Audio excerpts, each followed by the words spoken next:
for watching children's programming on PBS.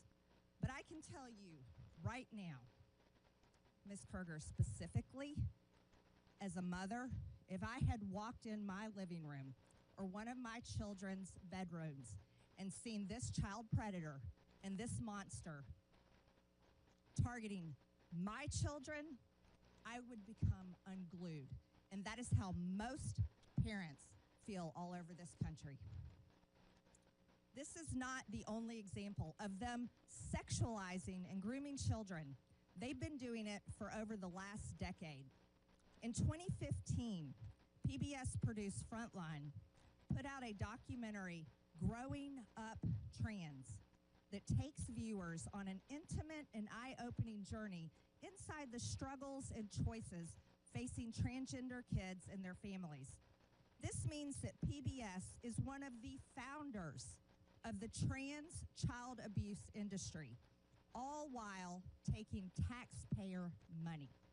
Brainwashing and transing children is an issue so hated by parents across the country that it was a driving force in the landslide Republican and Trump victory in the 2024 election cycle and presidential race.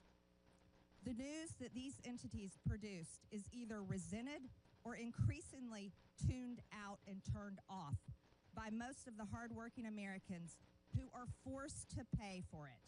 They no longer view NPR and PBS as trusted news sources. As a matter of fact, with these people, they're a threat. In fact, when Elon Musk put his hand over his heart and extended it and told the American people his heart goes out to them,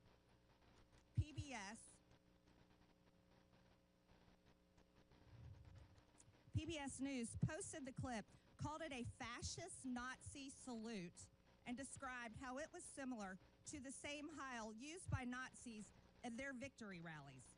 Not once did PBS or NPR report on the numerous accounts of Democrats making the same gesture. AOC, Kamala Harris, Barack Obama, Elizabeth Warren, somebody that lost a presidential race, Hillary Clinton, Governor Tim Walz. Why wasn't this treated exactly the same way? Is there not a standard in journalism today? Apparently not. Here's How We Lost America's Trust was in fact the title of a powerful essay written last year by Yuri Berliner, a veteran NPR editor. In his essay, Berliner described how NPR's downward spiral accelerated greatly during the first Trump administration. He said NPR dedicated efforts to damage the Trump presidency via relentless pursuit of Russiagate rumors that the Trump campaign colluded with Russia over the election. NPR hosts interviewed Adam Schiff, then the top Democrat of the House Intelligence Committee, 25 times about Trump and Russia. But they made no apologies when the Mueller report found no evidence that the Trump campaign had colluded with Russia, because they did not. Berliner also described NPR's passionate embrace of the left-wing DEI ideology that Americans clearly reject, as evidenced by the November elections. NPR's language and style guides were shaped by race and gender-based affinity groups that dominated the internal culture of the organization. And NPR journalists were to ask everyone they interviewed their race, gender, and ethnicity, and enter it into a centralized tracking system. This tracking system embeds DEI into the fibers of its content. Sounds like racism to me. It's a software attached to NPR's content management system where these reporters and producers submit information about their sources' race and ethnicity, gender identity, geographic location, that's kind of scary, and age range. The tool allows NPR to track the demographics of their sources in real time to allow for source diversity. The irony of these supposed diverse sources is that NPR has no real interest in diversity, like having diverse viewpoints. Berliner tried to sound the alarm on this when he checked voter registration records of the editors at DC's NPR headquarters and found 87 registered Democrats and 0 registered Republicans. But NPR treated Berliner like a political dissident in the old Soviet Union. He was driven out of the organization and forced to resign. Sounds like communism. And the ringleader of that effort was NPR's then newly appointed CEO, Catherine Marr, who is before us today. She dismissed Mr. Berliner's wake-up call as profoundly disrespectful, hurtful, and demeaning. In other words, instead of viewing it as a chance to finally right the ship at NPR, she doubled down. In doing so, she made it clear how any further internal dissent would be dealt with on her watch. That does sound like communist China at the taxpayer's expense. And no one should be surprised. NPR installed her in the top job after Ms. Marr was firmly on record with a litany of public comments and social media posts displaying her ultra-progressive views, her scorn for free speech, and her fondness for censorship. So now it's up to Congress to determine if Americans are going to continue to provide her and the organization that put her in charge willingly, after they knew these things, with taxpayer funds to continue to pursue their progressive, or rather communist, agenda. For far too long, federal taxpayers have been forced to fund biased news. This needs to come to an end, and it needs to come to an end now. So I am glad Ms. Marr and Ms. Kerger accepted our invitation to show up today and be held accountable to the taxpayers. I look forward to them answering our questions in full public view and explaining to the American people why they think they deserve Americans' hard-earned taxpayer money. I request unanimous consent that Representative Jim Jordan from Ohio, Representative Ro Khanna from California, Representative Emily Randall from Washington be waived on to today's hearing for the purpose of asking questions. Without objection, so ordered. And with that, I yield to Ranking Member Lynch for his opening statement. Thank you, Madam Chair. I want to thank the witnesses for your willingness to come forward and offer your advice and testimony to this committee.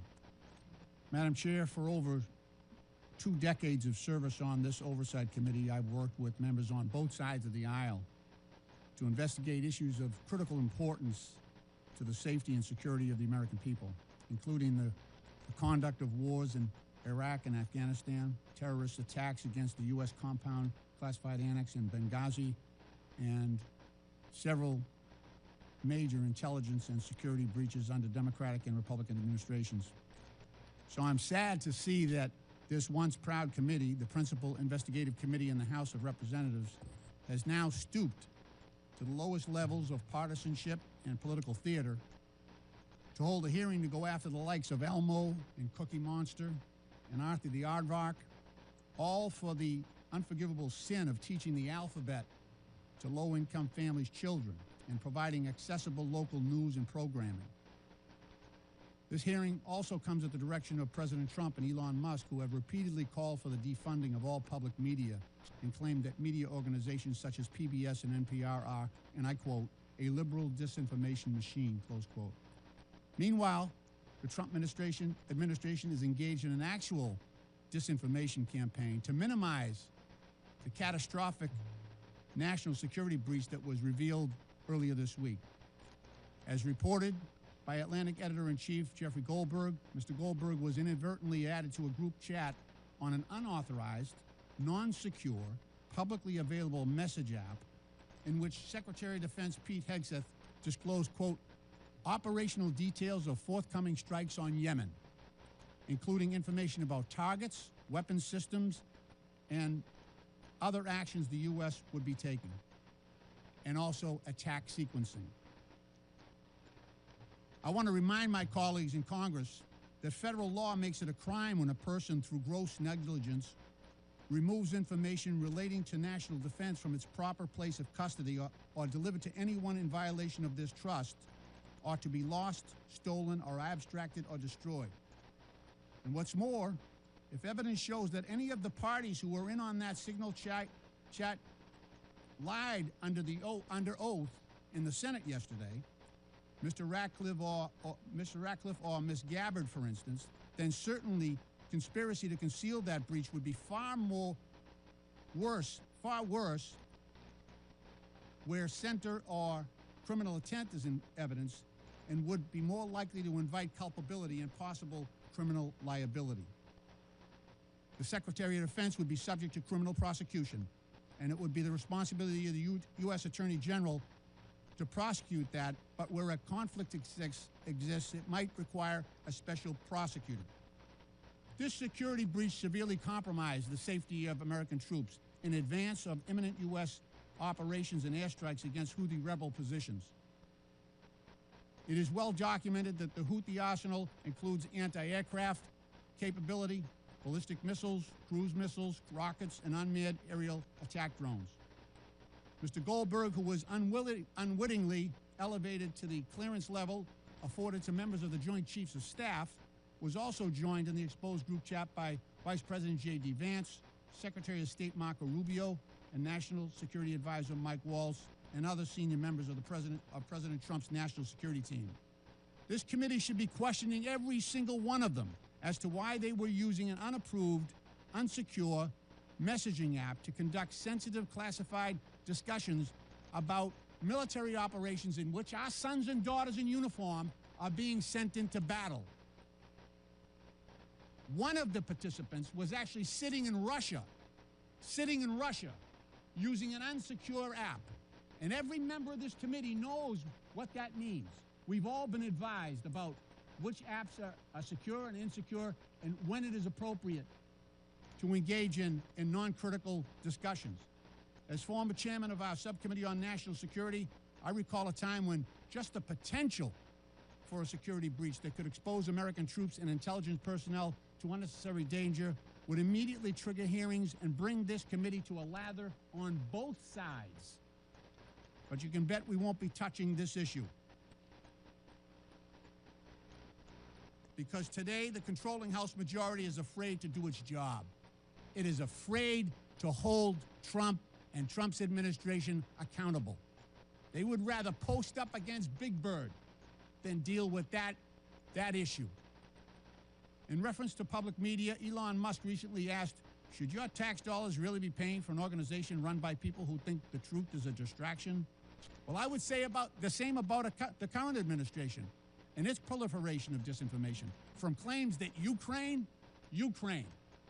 started its own invasion, to Secretary Heged's assertion that no one was texting war plans. You can read the text today because yesterday in the hearing they said it wasn't classified information. So you can actually go on the New York Times website and read the text that was discussed in advance of our military operations in Yemen.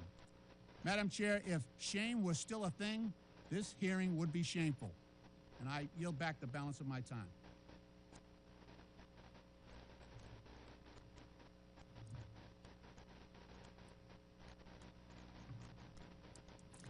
I am pleased to introduce our witnesses today. Paula Kerger is the President and Chief Executive Officer of the Public Broadcasting Service, also known as PBS. Catherine Marr is the President and Chief Executive Officer of National Public Radio, also known as NPR. Mike Gonzalez is the Angelus T. Arredondo E. Pluribus Unum Senior Fellow at the Heritage Foundation. Ed Ullman is the President and CEO of Alaska Public Media. Again, I want to thank you all for being here to testify today. Pursuant to Committee Rule 9G, the witnesses will please stand and raise their right hand. Do you solemnly swear or affirm that the testimony that you are about to give is the truth, the whole truth, and nothing but the truth, so help you God? Let the record show that the witnesses answered in the affirmative. Thank you. You may take a seat. We appreciate you being here today and look forward to your testimony. Let me remind the witnesses that we have read your written statement and it will appear in full in the hearing record. Please limit your oral statement to 5 minutes. As a reminder, please press the button on the microphone in front of you so that it is on and the members can hear you. When you begin to speak, the light in front of you will turn green. After 4 minutes, the light will turn yellow. When the red light comes on, your 5 minutes have expired, and we would ask that you please do your best to wrap up.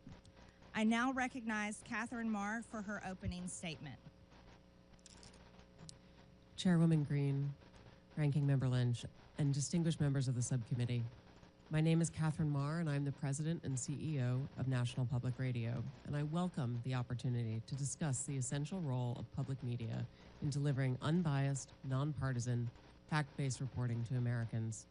Americans listen to public radio as they commute, as they work, and in the kitchen as they cook with family. Nearly 100% of Americans live within range of a public radio station. We cover what matters to local communities, crop prices, cook-offs, and local sports teams, alongside news of the nation and the world, from the halls of Congress to coverage of our troops overseas. Today, Americans have more media choices than ever. The rise of podcasting has established a competitive free market for audio news and information. And every day, I am honored to know that we have 43 million listeners from every state in the nation. Amidst this competition, local stations choose to become members of NPR for the value we provide. For example, we are the only non-paywalled news outlet with a dedicated reporter covering veterans issues. While NPR is only 25% of station programming on average, audiences for NPR bring the scale and revenue that subsidize essential local programming.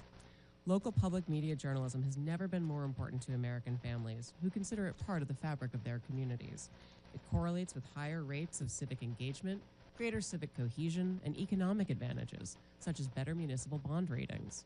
Recent independent polling found that more than 60% of all Americans and more than half of Republicans trust public broadcasting to deliver fact-based news. I understand the subcommittee has questions about funding for NPR and public radio. The vast majority of federal dollars, more than $100 million of the $121 million annual appropriation for public radio, goes directly to 386 local, non-commercial stations across the nation. This highly efficient investment enables your local stations to raise an average of $7 for every federal dollar. As a grantee of the Corporation for Public Broadcasting, NPR received federal funding of $11.2 million last year. These funds allow us to maintain the National Public Radio satellite system, helping safeguard our national security, civil defense, and disaster response, and enabling public radio to reach every corner of America. Additionally, these funds help protect journalists covering our troops overseas and reverse the decline of local journalism. As a recipient of federal funds, it is our responsibility to answer legitimate questions about why public funds should go to NPR, whether we are truly committed to serving all Americans, and whether the institution is an effective steward of taxpayer dollars. I hear, respect, and understand your concerns regarding bias and whether public media is relevant in a commercial landscape, and I'd like to spend a minute sharing with you my actions to address your concerns. First, it is critical for NPR's newsroom to operate with the highest journalistic standards. That means that they do their jobs independently, and as CEO, I have no editorial role at NPR. In other words, I do not decide what we cover or how we cover it. I lead NPR's strategy, ensuring we have resources and policies in place to serve all Americans, not just those with a specific point of view. I was brought into NPR to revive and reorient the organization and bring public media to a wider audience, a new generation, and new platforms. We have a responsibility to serve Americans across the full political spectrum in a trustworthy, nonpartisan fashion. It is essential that we deliver on this commitment, and we have work to do, and we are doing it. In May, we launched an initiative to improve our editorial review processes to make sure all pieces are fair and comprehensive. We hired new editors and analysts to ensure we're giving fair airtime to different voices and issues. We started regular meetings with our nearly 200 local newsrooms so we can plan together for the needs of their audiences. And the early results are positive. Our digital platforms, where we have the best data about our listeners, the political beliefs of our visitors mirror the makeup of the country across the ideological spectrum, and we're seeing growth in readers and listeners. I joined NPR because I believe that our strong and dynamic nation deserves great public media for all. Americans are smart and curious, and they want us to cover issues that matter, from the price of eggs to national security. It's our job to deliver truthful facts and information so citizens can make up their own minds. I believe Americans voted for a transformative administration, and it is our responsibility to cover that transformation fairly, with integrity and tenacity.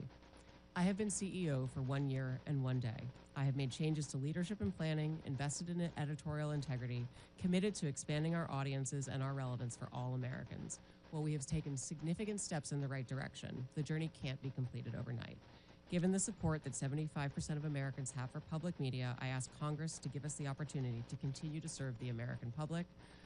I will invite you to listen with a fresh ear, and to that end, our newsroom invites you to join us on air, and I welcome your questions. Thank you, Ms. Marr. I now recognize Paula Kerger for her opening statement.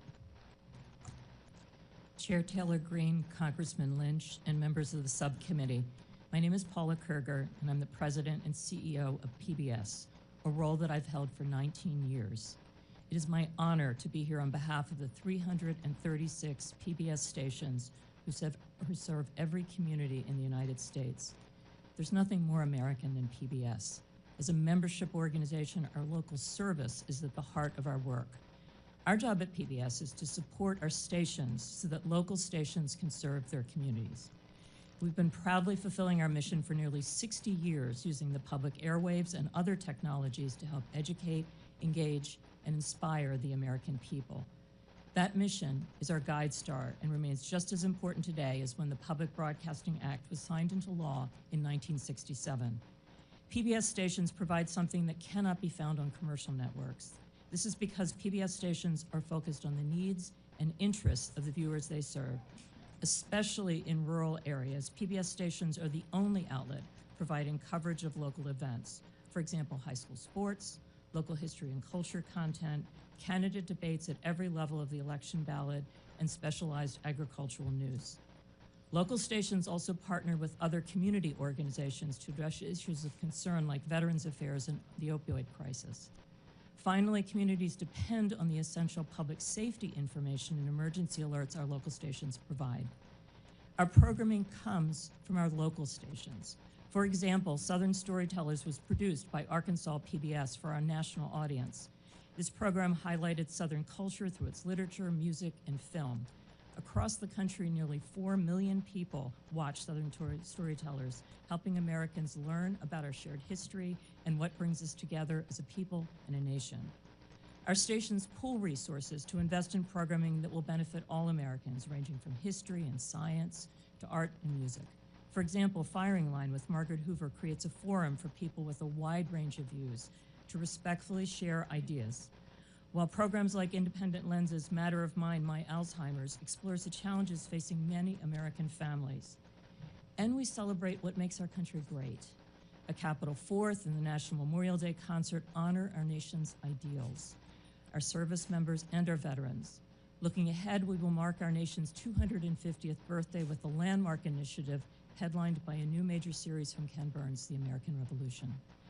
Our educational programming for children is one of the most important aspects of our service to the American people. I strongly believe that the programming we offer to prepare children for the future is the most essential work that we do. Today, more than half of all preschool-age children are not enrolled in pre-kindergarten programs. Our content has helped tens of millions of children prepare for success in school and in life with free programming that is available everywhere children are, on air, online, and in the classroom. Our educational programming is backed by scores of research studies showing that our programs like Daniel Tiger's Neighborhood and Super Y help kids develop essential skills like reading, math, and problem solving. We are proud that nearly 9 out of 10 families agree that PBS is the most trusted, safe, and educational media brand for children. Because our programming is free and universally available, we are able to reach more low-income families than any other media company. In fact, our viewers overall reflect the wide variety of communities we serve. Our audience mirrors the overall U.S. population with respect to education, income, and geography. Each month, over 160 million television and online viewers explore the world through our trusted content. And more than 3/4 of Americans feel that PBS stations provide excellent value to their communities. For over 2 decades, the American public has consistently ranked public television as one of the best investments the government makes. More than 70% of the CPB funds from Congress go directly to our stations. And for every dollar of that vital seed money, local stations raise 7 to support their work. This is one of the best, most successful examples of a public-private partnership. When I think about the need for our service, I think of a man I met during a visit to a local station in Nebraska. He was a rancher with young children, and he drove hours to attend a local station event. He pulled me aside and told me this: we need PBS. We don't live near a preschool. My children have learned to read watching PBS shows, and the shows we watch on PBS are our connection to the rest of America. That is why PBS and the 336 local stations in your communities do what we do. PBS programming and the services that local stations provide bring Americans together. It is valued, needed, and trusted by the American people. I appreciate the opportunity to be here today, and I look forward to your questions. Thank you, Ms. Kruger. I now recognize Mike Gonzalez for his opening statement. Thank you, Chairwoman Taylor Greene, Ranking Member Lynch, for allowing me to appear before you today. My name is Mike Gonzalez. I'm a senior fellow at the Heritage Foundation. The views expressed are my own and should not be construed as representing any official position of the Heritage Foundation. Before joining Heritage 16 years ago, I was a journalist for many years. I worked in Latin America, Asia, and Europe, traveled with the Mujahideen in Afghanistan, was arrested in Panama, witnessed China's takeover of Hong Kong, and covered the stock market for the Wall Street Journal. I have even covered high school sports. I know that journalists can keep their prejudices in check. That is, if they want to. This ability to give all sides a hearing becomes an even more serious obligation when taxpayers are coerced to pay for you. Yet NPR, PBS, and the other state broadcasters refuse to abide by the simple code of decency. For decades, they've asked for more money while telling conservatives to get lost. But the nation today is in a very different place. We're $36 trillion in debt, and more importantly, we're seeing not just a shift in our cultural vibe, but a shift in societal paradigms. Through the egregious bias, NPR and PBS have violated the public trust. Public media needs to be defunded, and the CPB needs to be dissolved. It's a matter of simple fairness. Multiple arguments can be made. I will list just a few. We're deeply in debt. Number 2, the arrangement is unfair to private sector media competitors. Number 3, public broadcasting was created with the promise that it would be educational. But now that thousands of competitors have come online, public media has become, as George Will says, like the human appendix, vestigial and purposeless. The funding is a regressive tax, an obnoxious wealth transfer from working families to the affluent. But the ultimate factor is the broadcaster's unforgivable political bias. What we have today is a circular, undemocratic relationship. Democrats unanimously vote for more and more money for public media, and in exchange, public media heavily tips the scale in their favor. It is a nice arrangement for them, but it must end. NPR's and PBS's full-hearted embrace of progressive views and constant denigration of conservative ones is quantifiable. I referred you to my written testimony. Besides my own examples, I cite the research of Tim Graham, as well as NPR veteran Yuri Berliner, who says, quote, an open-minded spirit no longer exists within NPR. Rather than pause and reflect, NPR instead chose to circle the wagons and assassinate Berliner's character. This is part of a pattern. In 2010, NPR fired Juan Williams and vilified him as a psycho after he dared to flout the network's progressive orthodoxy. The people running NPR remain, in Mr. Williams' words, an insulated cadre of people who think they're right and who have a hard time with people who are different. They went completely off the rails when Donald Trump was elected in 2016. Coverage, quote, veered towards efforts to topple the Trump presidency, Berliner said. NPR hitched its wagon to the false claim that Russia had colluded with the Trump campaign. It also refused to cover the Hunter Biden lab story. After the 2020 riots, NPR firmly sided with those who affirmed, without a shred of evidence, that America is an oppressive society gripped by systemic racism. NPR and PBS even justified looting. Rather than use journalism as a truth-seeking tool, NPR and PBS distorted journalism to further a political agenda. Yamiche Alcindor, the liberal activist that PBS hired to cover the White House, routinely used the platform to make unsubstantiated allegations against President Trump. President Biden, she presented as, quote, a moral, undecent man, unquote. Or consider Catherine Marr's appointment as NPR CEO. Her long record of comments leave zero doubt that she's not only a committed progressive, but someone whose disdain for free expression disqualifies her from being anywhere close to the levers of power at a media institution. And what does she think of President Trump? He's, quote, a deranged, racist sociopath. Ms. Marr is an American. She's entitled to her views. The question is whether NPR is entitled to appoint her as CEO and then ask conservatives to just pony up. Public media's main argument now is that it is essential for weather emergencies in hard-to-reach places and that without public money, local news will cease to exist. But over 98% of Americans today have a mobile phone. Even Alaska, one of our most isolated states, has high levels of internet penetration. As for the claim that the taxpayer is the last available business model for local news, NPR and PBS are asking us to believe something laughable, that the government can fund a media structure that actually keeps the government in check. I urge you not to try to mend public broadcasting, end it. Thank you very much for your attention, and I look forward to your questions. Thank you, Mr. Gonzalez. I now recognize Ed Ullman for his opening statement. Madam Chair, Ranking Member, and distinguished members of the subcommittee, it is an honor to be here today. My name is Ed Ullman. I'm the President and CEO of Alaska Public Media. The people of Alaska rely on public media to provide free, universal access to essential services in public safety, education, and community connections. This includes potentially life-saving alerts, updates on community affairs, coverage of state and local government, proven educational content engagement services, and local and national news. In many parts of Alaska and communities throughout the country, public media is often the only locally operated, locally controlled broadcasting service. We are more than nice to have. We are essential, especially in remote and rural places where commercial broadcasting cannot succeed. We provide potentially life-saving warnings and alerts that are crucial for Alaskans who face threats ranging from extreme weather to earthquakes, landslides, and even volcanoes. Nationwide, our public television interconnection system supports the PBS Warning Alert Response Network, a critical pathway for the distribution of wireless emergency alerts to cell phones. Public television pioneered datacasting technology to enable public safety officials to communicate with each other without the need for broadband or cell service.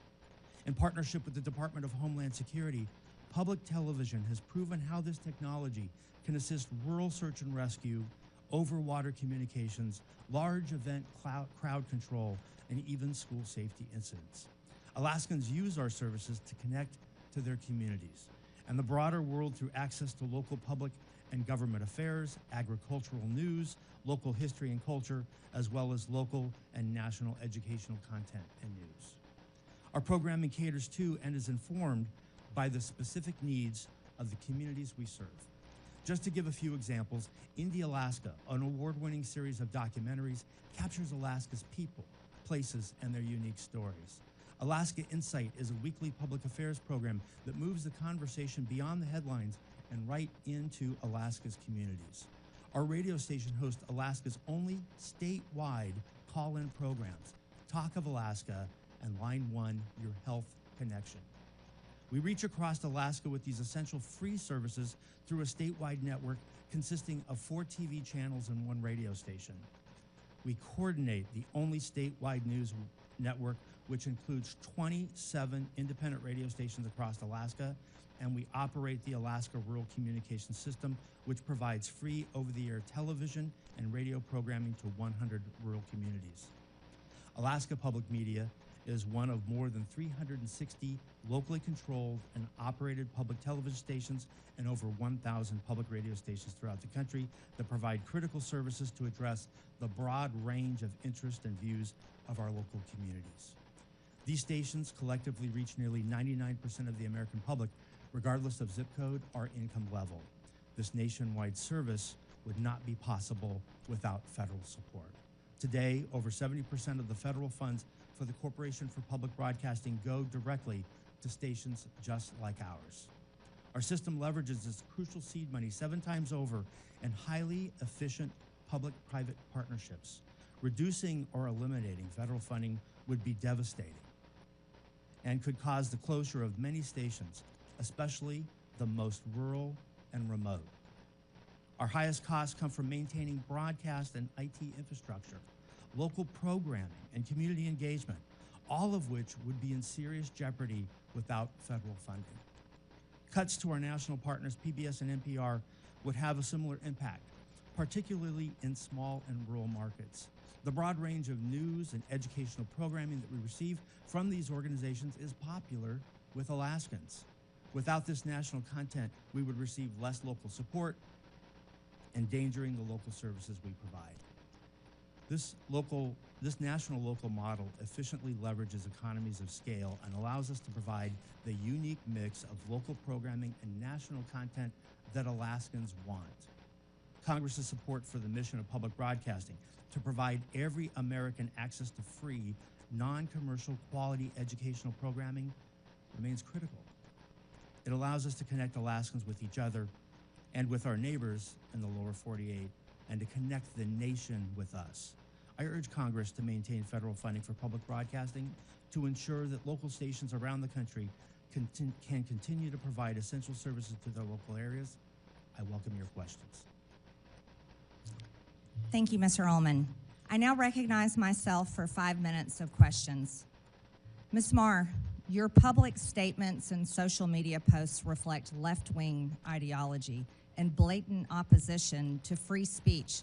After all, you were the head of Wikipedia for many years, which is a platform that doesn't tell the truth. Let's walk through some of your statements so the public can understand your personal views. You said your fellow Americans just elected Donald Trump as president again this past November. You called him a deranged racist and sociopath. You posted on X that America is addicted to white supremacy. It's appalling. You've publicly chastised using the phrase boy and girl, which you said erases the language for non-binary people. There's only 2 genders, by the way. Ms. Marr, the federal funding that your outlet receives comes from all American taxpayer dollars, not just from your viewers who support such statements as these. Let me inform you, and that your federal funding is also paid for by the other half of the country, the 77 million Americans who voted for President Trump, someone you called a deranged racist sociopath. Ms. Marr, many find your pro-censorship and anti-free speech views more concerning than your politics. The only speech you like seems to be speech that you agree with. In 2021, you called the First Amendment the #1 challenge in American journalism because it makes it hard to crack down on bad information. You said in a TED Talk that our reverence for the truth might be a distraction.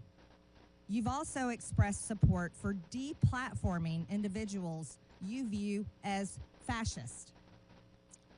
Who do you think should be charged with cracking down on so-called bad information? Is it NPR? Is it the government? Is it you, Ms. Marr?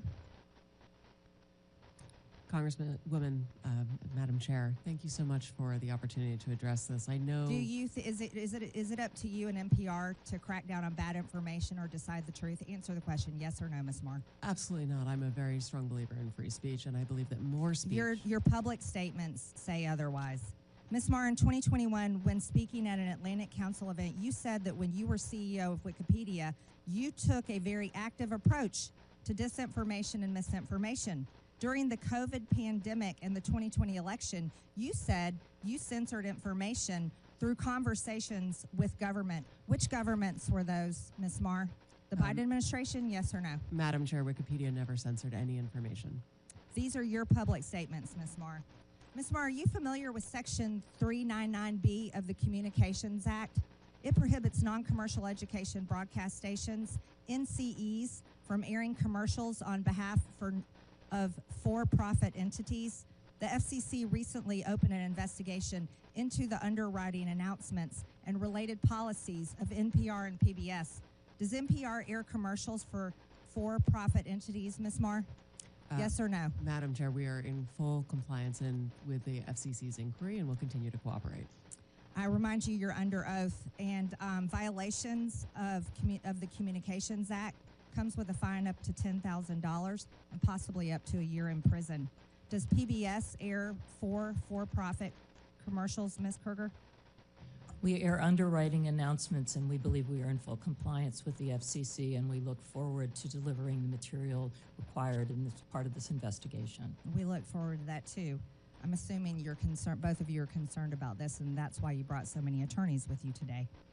Ms. Kruger, using taxpayer subsidies, PBS funded independent Lens to make documentaries for part of your programming. In 2016, Real Boy was aired about a trans teen navigating adolescent sobriety and the ramification of his gender identity.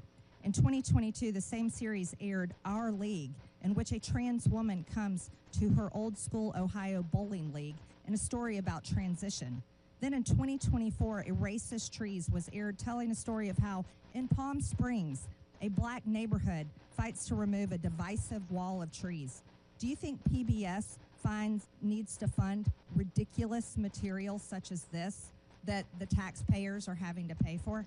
These are documentary films that are point-of-view pieces that are part of our primetime schedule for adults. And parents and adults don't trust that type of programming.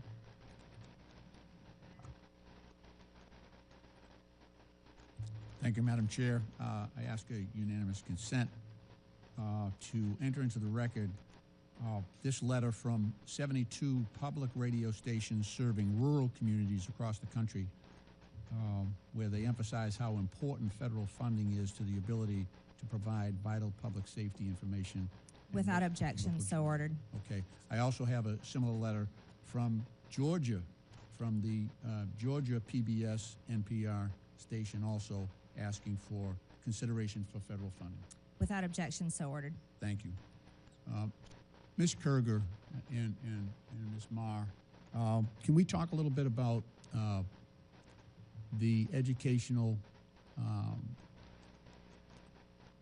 service you provide for children of low-income families and how that is received and the trust that you've generated among families in that situation?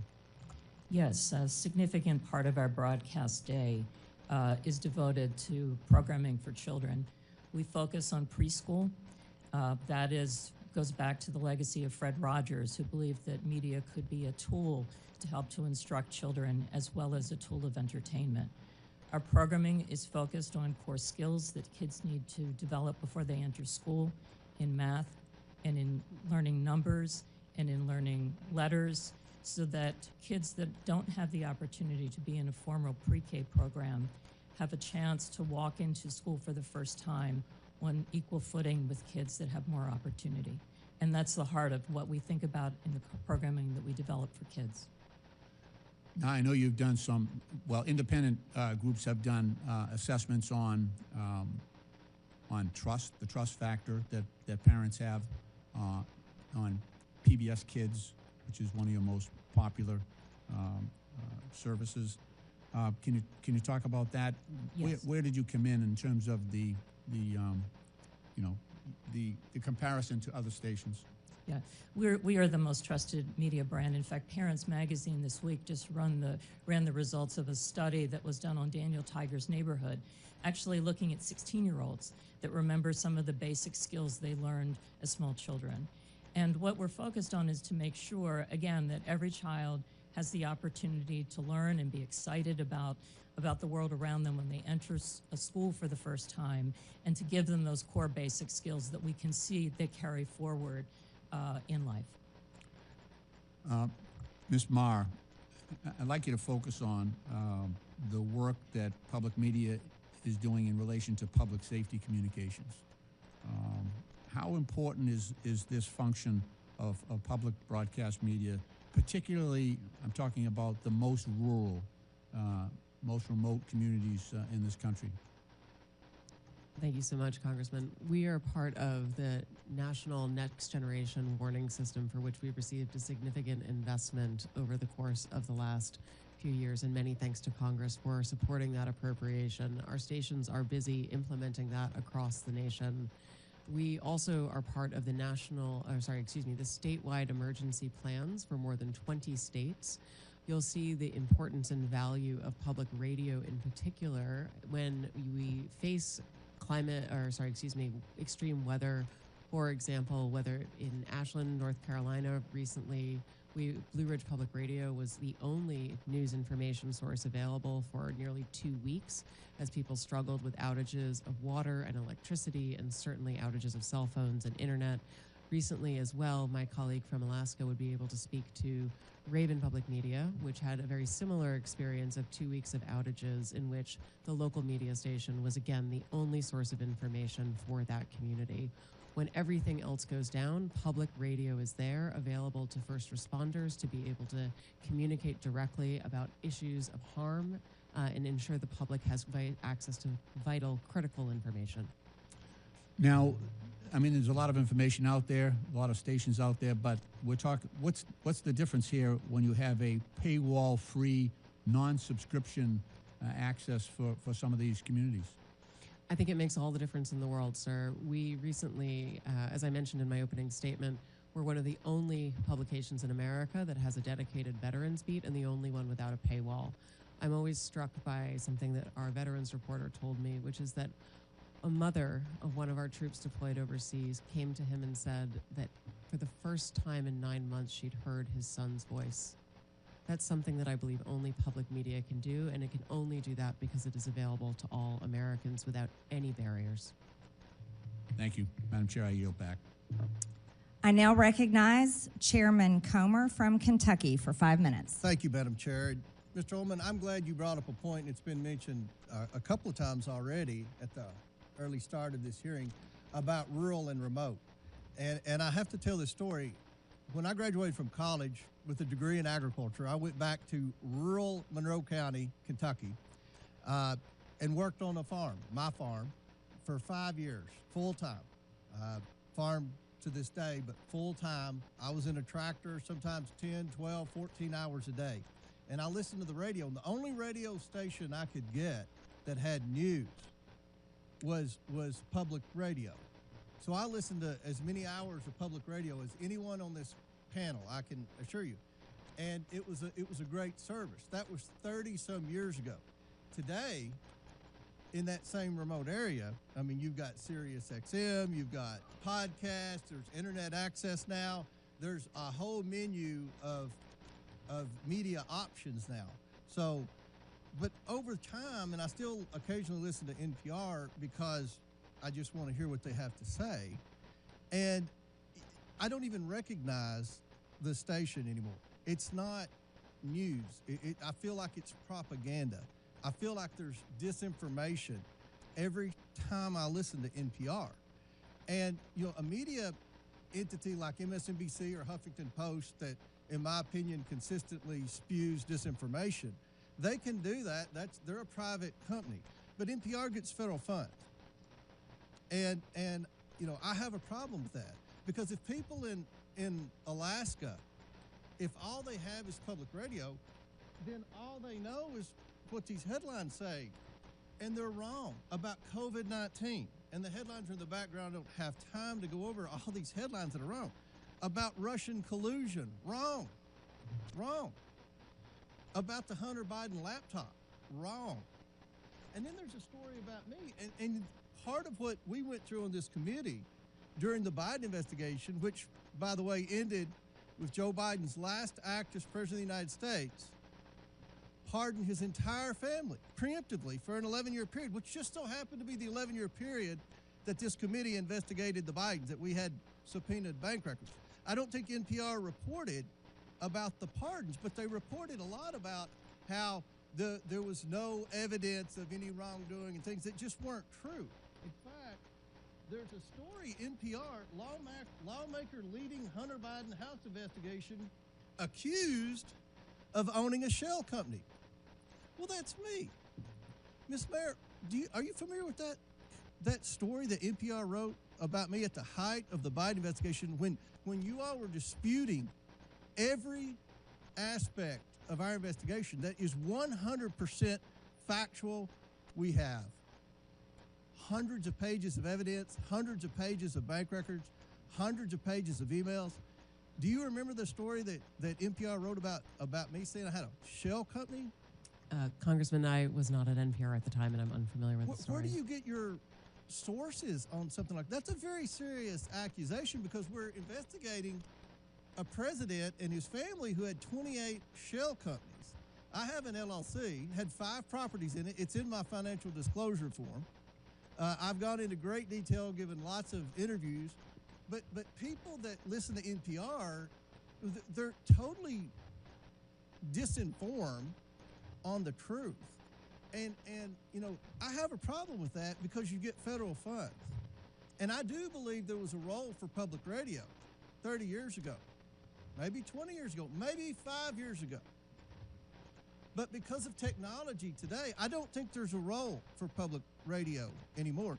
And I think you've abused the privilege that you had with receiving federal funds.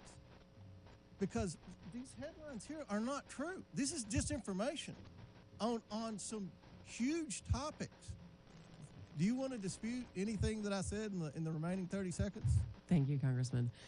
First of all, I want to recognize your concerns. One of the first things that I did in coming in May was to beef up our editorial standards. I directed my editor-in-chief, who, by the way, why is NPR even doing editorials? I'm should so NPR sorry. even do editorials? I don't mean editorial in terms of opinion editorial. Do you even need opinion? What does it matter with opinion? If you're a federally funded entity that's supposed to provide the news, can you not provide the news? Of course, fair and balanced? Of course, Congressman. I mean editorial standards for our journalism was to beef up our editorial practices, bringing in more editors to make sure that we have more points of view reflected in every story. I've engaged in a number of actions trying to address and my some of time's these expired. concerns. I've lost confidence in public radio. I don't think, Madam Chair, they should get a penny of federal fund. I yield back. Thank you, Mr. Chairman. I now recognize Mr. Garcia from California for 5 minutes. Well, thank you, Madam Chairwoman. I want to first begin by thanking all of our witnesses that are here today. I know that there's a lot we should be discussing right now at this hearing. We've, of course, had some pretty shocking security breaches that we're just learning about through a lot of our national security officials. We know that Pete Hegseth should be removed from office or should resign. We have Donald Trump, who, of course, is crashing the stock market. He's taken away millions of programs and hurting people across this country to fund tax giveaways to billionaires. And our constituents can't access their Social Security benefits. Now, I think actually Chairwoman Greene supports everything that the Trump administration is actually doing. So instead of a serious hearing, we're here to attack NPR and PBS. So let's get right into it. Now, Ms. Kerger, the American people want to know, is Elmo now, or has he ever been, a member of the Communist Party of the United States? A yes or no? No. Now, are you sure, Ms. Kerger? Because he's obviously red. Well, he is a puppet, but no. Now, that's not all. He also has a very dangerous message about sharing and helping each other. He's indoctrinating our kids that sharing is caring. Now, maybe he's part of a major socialist plot, and maybe that's why the chairwoman is having this hearing today. But let's talk about somebody else. Let's talk about Cookie Monster. Now, we know that Health Secretary RFK Jr. is coming out against fast food and baked goods. Are we silencing pro-cookie voters? Yes or no? Ms. Kerger. But cookies are a sometime food. Well, thank you. And now, I agree with you. And let's also talk about the most important, maybe, character on Sesame Street. This is actually Big Bird. Now, Ms. Kerger, since Elon Musk actually fired USDA workers who have been working on the bird flu, does it make sense to also fire Big Bird? Yes or no? We would like to keep Big Bird. I completely agree with you. And now it gets even worse. Now, this is actually a tweet that Big Bird actually sent out about the COVID-19 vaccine, encouraging folks to actually get their vaccination, which, of course, we believe in vaccines. Now, perhaps the reason why we're having this hearing is because our chairwoman, Ms. Greene, has actually said some really negative things about getting vaccinations. And that perhaps is why we are here. And so we support Big Bird being pro-vaccine and promoting vaccines across this country. Now, I will admit, though, the extreme liberal agenda that you're all pushing, I think, doesn't stop there. This, of course, is Bert and Ernie. Now, these two guys actually live together. They're friends. They're supportive of each other. Now, that might be triggering to our chairwoman and some on this committee, and perhaps that's also why we're here today. Ms. Kerger, an important question. Are Bert and Ernie part of an extreme homosexual agenda? No. Thank you, Ms. Kerger, and thank you for being a good sport. Now, I'm obviously using some humor here, but the fact that we're sitting here today talking about defunding public television is actually not funny. At a time where we can't agree on basic facts, and while the free press is under attack, we need public media like PBS and NPR more than ever. A large majority of Americans say they trust PBS. And that's exactly why extremists are trying to tear it down. Public broadcasting is a tool for education, for emergencies, and a cherished part of our national fabric. We get huge benefits from a tiny federal investment. The majority and our chairwoman should drop this attempt to silence media voices they don't like. So the message, I think, today is very, very simple. If we're going to get rid of any puppeteers, we should get rid of the one that's actually controlling Donald Trump. Fire Elon Musk and save Elmo. And with that, I yield back. I now recognize Mr. Cloud from Texas for 5 minutes. Thank you, Chairwoman. NPR fancies itself as a nonpartisan news outlet, public information outlet. Even says that we should consider all things. All things are considered, yet their history of political bias has shown that there are a number of things they have not considered. They asked us not to consider that the Hunter Biden laptop was real. They dismissed what was always the most probable theory of the COVID lab leak from Wuhan. They interviewed Russia collusion hoaxer Adam Schiff 25 times, who claimed to have a vault of information in his office leading to the impeachment of President Trump, which of course we now know was all fraudulent. I'd like to submit for the record an article by Uri Berlinger. I've been at NPR for 25 years. Here's how we lost America's trust. Without objection. So NPR, unfortunately, has lost much of the audience that they used to have, and now they have a very partisan audience because of this. Who do they bring in to fix it? They bring in Ms. Maher, who has a history of commentary of promoting Marxist ideology, including critical theory.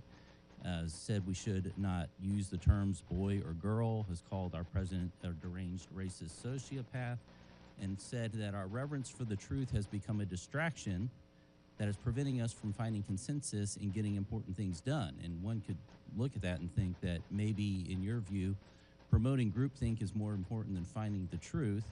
I thought we liked diversity of ideas, especially, and that as an online encyclopedia that you used to manage, activism was more important than accuracy. Now, I had an uncle who used to say that you should never let the truth get in the way of a good story. And while that was humorous when we were talking about weekend fishing expeditions, when we're talking about news and information and encyclopedias and things that are of national importance, I find that very troubling. Now you are here managing NPR, which is in part federally funded. Can we expect that you will bring the same lack of reverence for truth to your management of NPR? Thank you, Congressman. First of all, I do want to say that NPR acknowledges that we were mistaken in failing to cover the Hunter Biden laptop story more aggressively and sooner. Our current editorial leadership. In Wuhan? We recognize that we were reporting at the time, but we acknowledge that the new CIA evidence is worthy of coverage and have covered it. What have you done to clean up the bias before? You mentioned I wasn't there for that. What are you doing to clean up and make sure that we have Absolutely. Thank you, unbiased? Congressman. As I mentioned, I came in May. Mr. Berliner published his story 2 weeks into my tenure regarding stories that had happened prior. I wish that I had had the opportunity to speak with Mr. Berliner. I would have loved to have had him engage and come back to us with some suggestions as to what we could do editorially in order to address what he perceived as bias. Now you've had a long history, including the thing that I mentioned about lack of reverence for truth. And how reverence for truth, you've even talked about the First Amendment kind of getting in the way of what you wanted to get done. And then you're wanting us to believe that NPR is now taking this non-biased approach. I mean, where was the come to Jesus moment for you, I guess, that has turned you around and that we can trust the American taxpayer dollars with your leadership of NPR? I so appreciate the opportunity to perhaps clarify some things. My talk about truth was really referencing the way that people use truth to refer to belief as opposed to facts. And my encouragement was that we focus on facts. With regards to the First Amendment, That's not what your comment said. Your comment said that truth was getting in the way of getting things done, and that you were prioritizing what you wanted to get done over truth. And that's really unfortunate.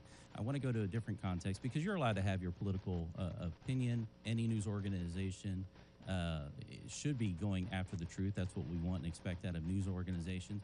But certainly a media platform can have whatever opinion it wants in a free society. The question for us today as a committee is whether or not the taxpayers should be forced to pay for this kind of thing. Mr. Gonzalez, I wanted to get your take on this about why the corporate public broadcasting, is it still relevant today? I mean, we're in a different context than we were in the 60s, where maybe not every home had a television. Now many of them have multiple televisions, and certainly most have a screen in their pocket most times during the day. I have 3 here on my desk. And so it seems like we're in a different context of where could we possibly get the news today or information. Could you speak to the importance or lack thereof of the Corporation of Public Broadcasting in the context of where we are today in society? Yeah, right. When it came on after the passage of the 67 Public Broadcasting Act in the early 70s, there were only 3 networks. You had Cronkite, Reasoner, and the other guy. And PBS added by a third the number of networks that we had. That's not the case today. And as far as education, which has been diminished, and by the way, I believe that Sesame Street was sold to HBO 10 years ago. But as far as the educational value, we have an unending stream of educational content online. I could reel off a number of websites that people can access, YouTube channels where kids of all income levels can access educational content.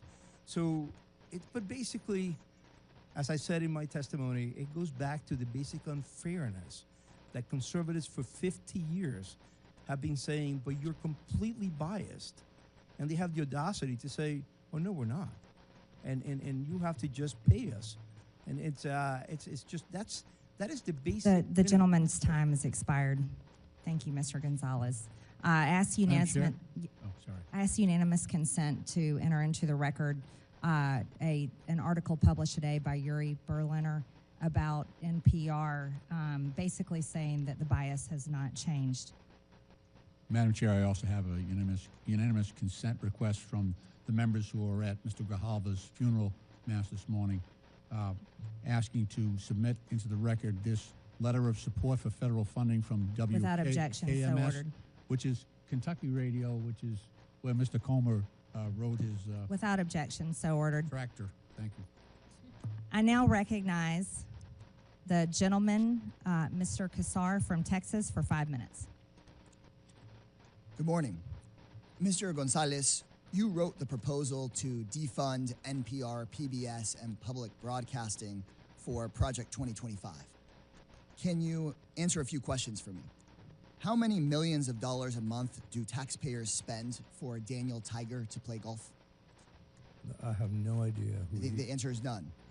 Okay. To your knowledge, has Miss Piggy ever been caught trying to funnel billions of dollars in government contracts to herself and to her companies? That's a silly question. Well, the answer is no. How about Arthur the Aardvark? Has he ever fired independent government watchdogs who are investigating his companies? The answer is no. Madam Chair, I'm told we're here to talk about government efficiency, but Daniel Tiger has not blown $10 million of taxpayer money to play golf with his friends, but Donald Trump has, just at the beginning of his administration. Miss Piggy hasn't been caught funneling billions of dollars in government contracts to herself, but Elon Musk has. And Arthur has not fired independent government watchdogs investigating him and his companies, but Elon Musk has fired at least 5. So once again, my Republican colleagues are dragging in a scapegoat, this time PBS and NPR, to try to distract from the fact that Trump and Musk are robbing working people It's Sesame Street that's making things expensive. It's Mr. Rogers that's blowing taxpayer money. It's listeners like you. It's absurd. The total funding for public broadcasting is just 1/6 the amount that Elon Musk's companies make off of the government every single year. But you will not see Elon Musk being grilled by this committee. I've seen a lot, but pointing the finger at Elmo to cover for Elon Musk might be a new low for Miss Marjorie Taylor Greene's committee. I don't think Americans are buying it.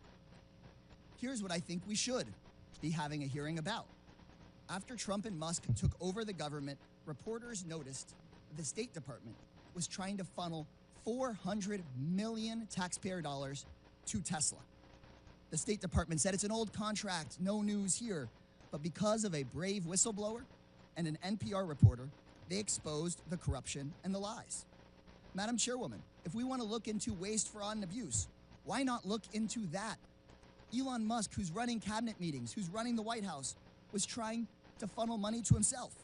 So let's stop investigating the Cookie Monster and start investigating how the Trump administration lied about this and was trying to funnel money to their biggest political supporter. Maybe you're trying to defund NPR because they expose this kind of corruption. And if Republicans were serious about investigating waste, fraud, and abuse, my colleagues would admit that Big Bird is not the problem. Big tech is, big pharma is, big insurance companies are. Elon Musk's companies make billions, $3 billion a year off of government contracts. That's 6 times the money that goes to all of public broadcasting. Private insurers in Medicare Advantage overcharged taxpayers $83 billion just last year. That could pay for public broadcasting 160 times over. The $4.5 trillion tax cut for the ultra-wealthy that Republicans on this committee are trying to push through, that would pay for public broadcasting 9,000 times over. There is money to pay not just for PBS and NPR, but health care for every American, tuition-free trade school and community college for every American, to end homelessness on the streets of our cities. But my Republican colleagues don't want to talk about the corporate waste, fraud, and abuse because those corporations fund the Republicans' campaigns. So instead, they want to shut down educational programming for kids and their families, and they want to shut down local radio stations. To borrow a phrase from Sesame Street, the letter of the day is C, and it stands for corruption. Look, in my home city of Austin, Texas, we have Austin City Limits, which decade after decade after decade has chronicled American music. And if they had a bad season and it was private TV, they just would have shut it down. And we wouldn't have had decade after decade after decade of Austin City Limits. That's the amazing thing about public broadcasting. I have a lot of public housing residents in the San Antonio side of my district, and when I talk to them and they hear about what's going on in Washington, D.C., they talk about Texas Public Radio. And I just heard my colleagues talking about educational programming for kids on YouTube. That stuff is loaded with ads. And also on other forms of private television, they're selling you and your kids stuff, making people feel bad. They're trying to make a profit off of you. That's why I got sat in front of Mr. Rogers, because you got to learn something and they weren't just trying to sell you junk. It's better for our kids, it's better for our families, and we should actually be supporting public broadcasting instead of this stuff. Madam Chair, leave Elmo alone. Bring Elon in for questioning instead. I now recognize Mr. Timmons from South Carolina for 5 minutes. Thank you, Madam Chair. I want to thank the witnesses for being here today.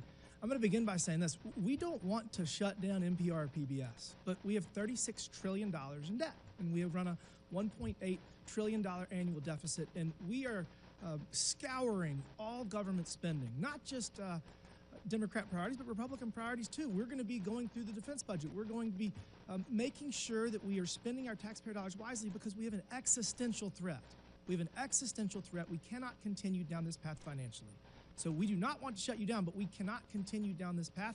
And so if our debt is part of the reason we're here, I think another part of the reason we're here, reevaluating your role in the government's use of taxpayer dollars to partially fund your institutions, is because technology has changed everything. We are not living in 1967.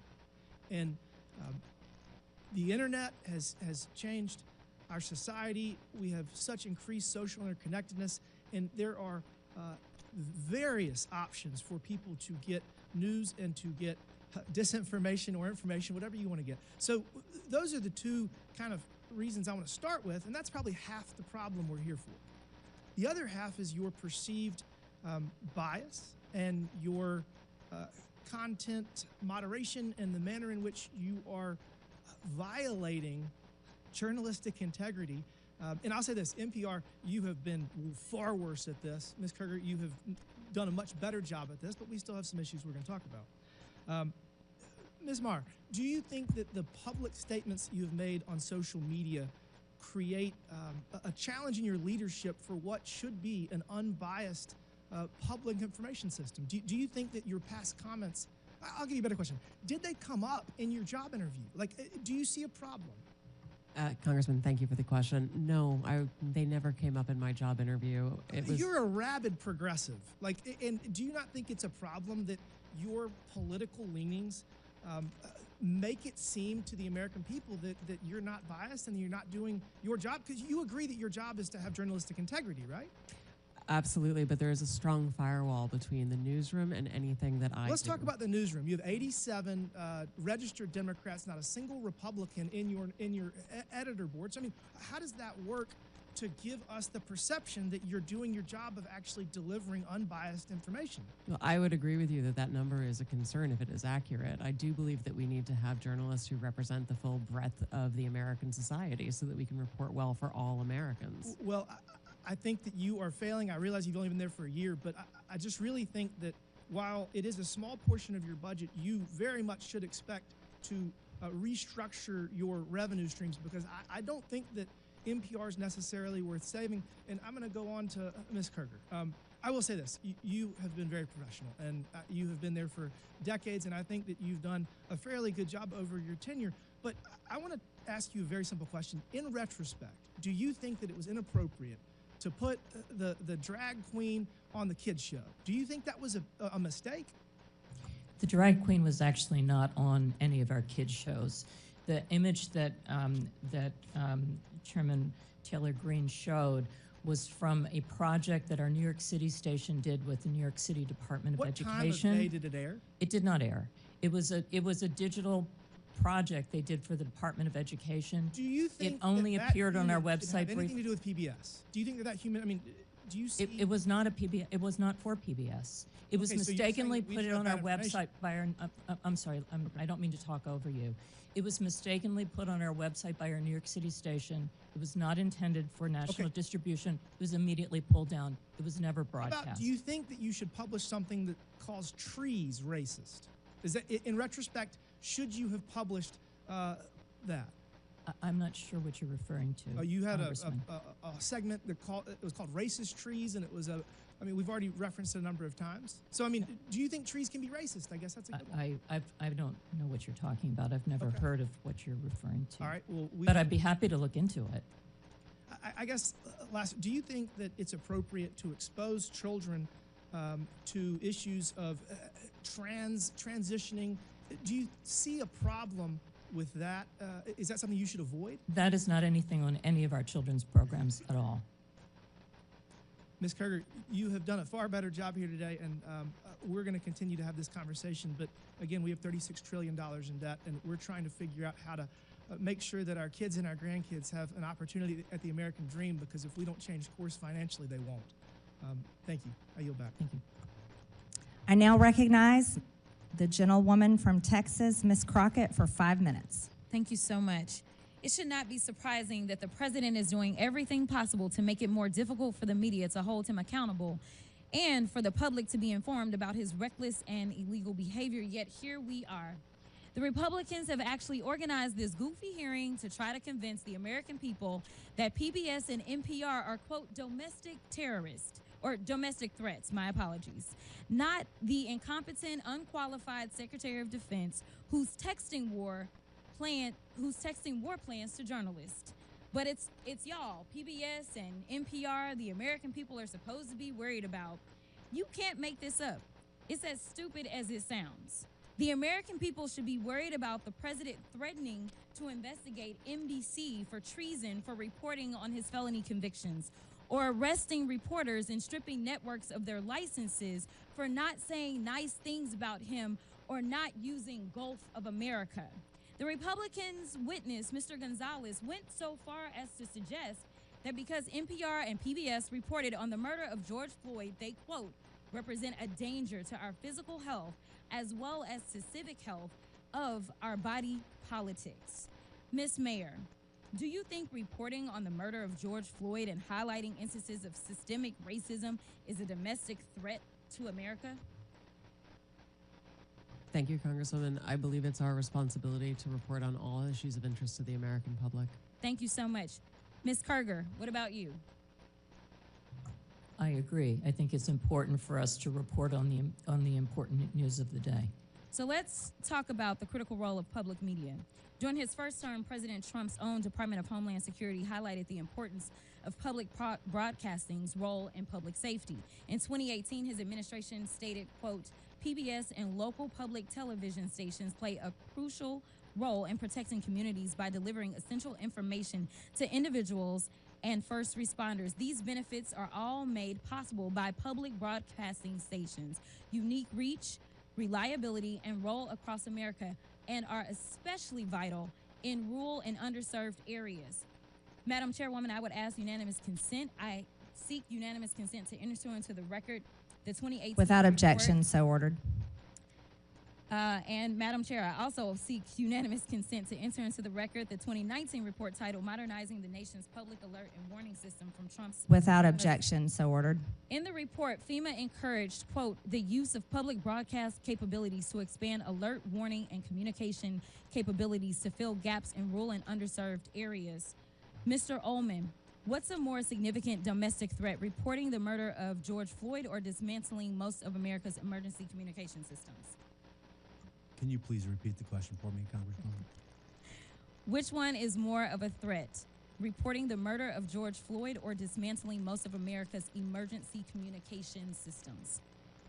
Dismantling the emergency systems. And isn't it true that in Barrow, Alaska, is the only, isn't it true that KBRW-AM in Barrow, Alaska is the only broadcast service available in an area of more than 90,000 square miles? That is correct. It's also the North Slope, where the majority of all the oil production that comes from Alaska takes place. Thank you so much. And isn't it true that without these stations' broadcast, Americans in rural communities would lack access to life-saving information and public safety alerts? That is correct. So in your opinion, would eliminating funding for stations in rural America like WNGH, Channel 18, and the Chairwoman's District hurt Americans?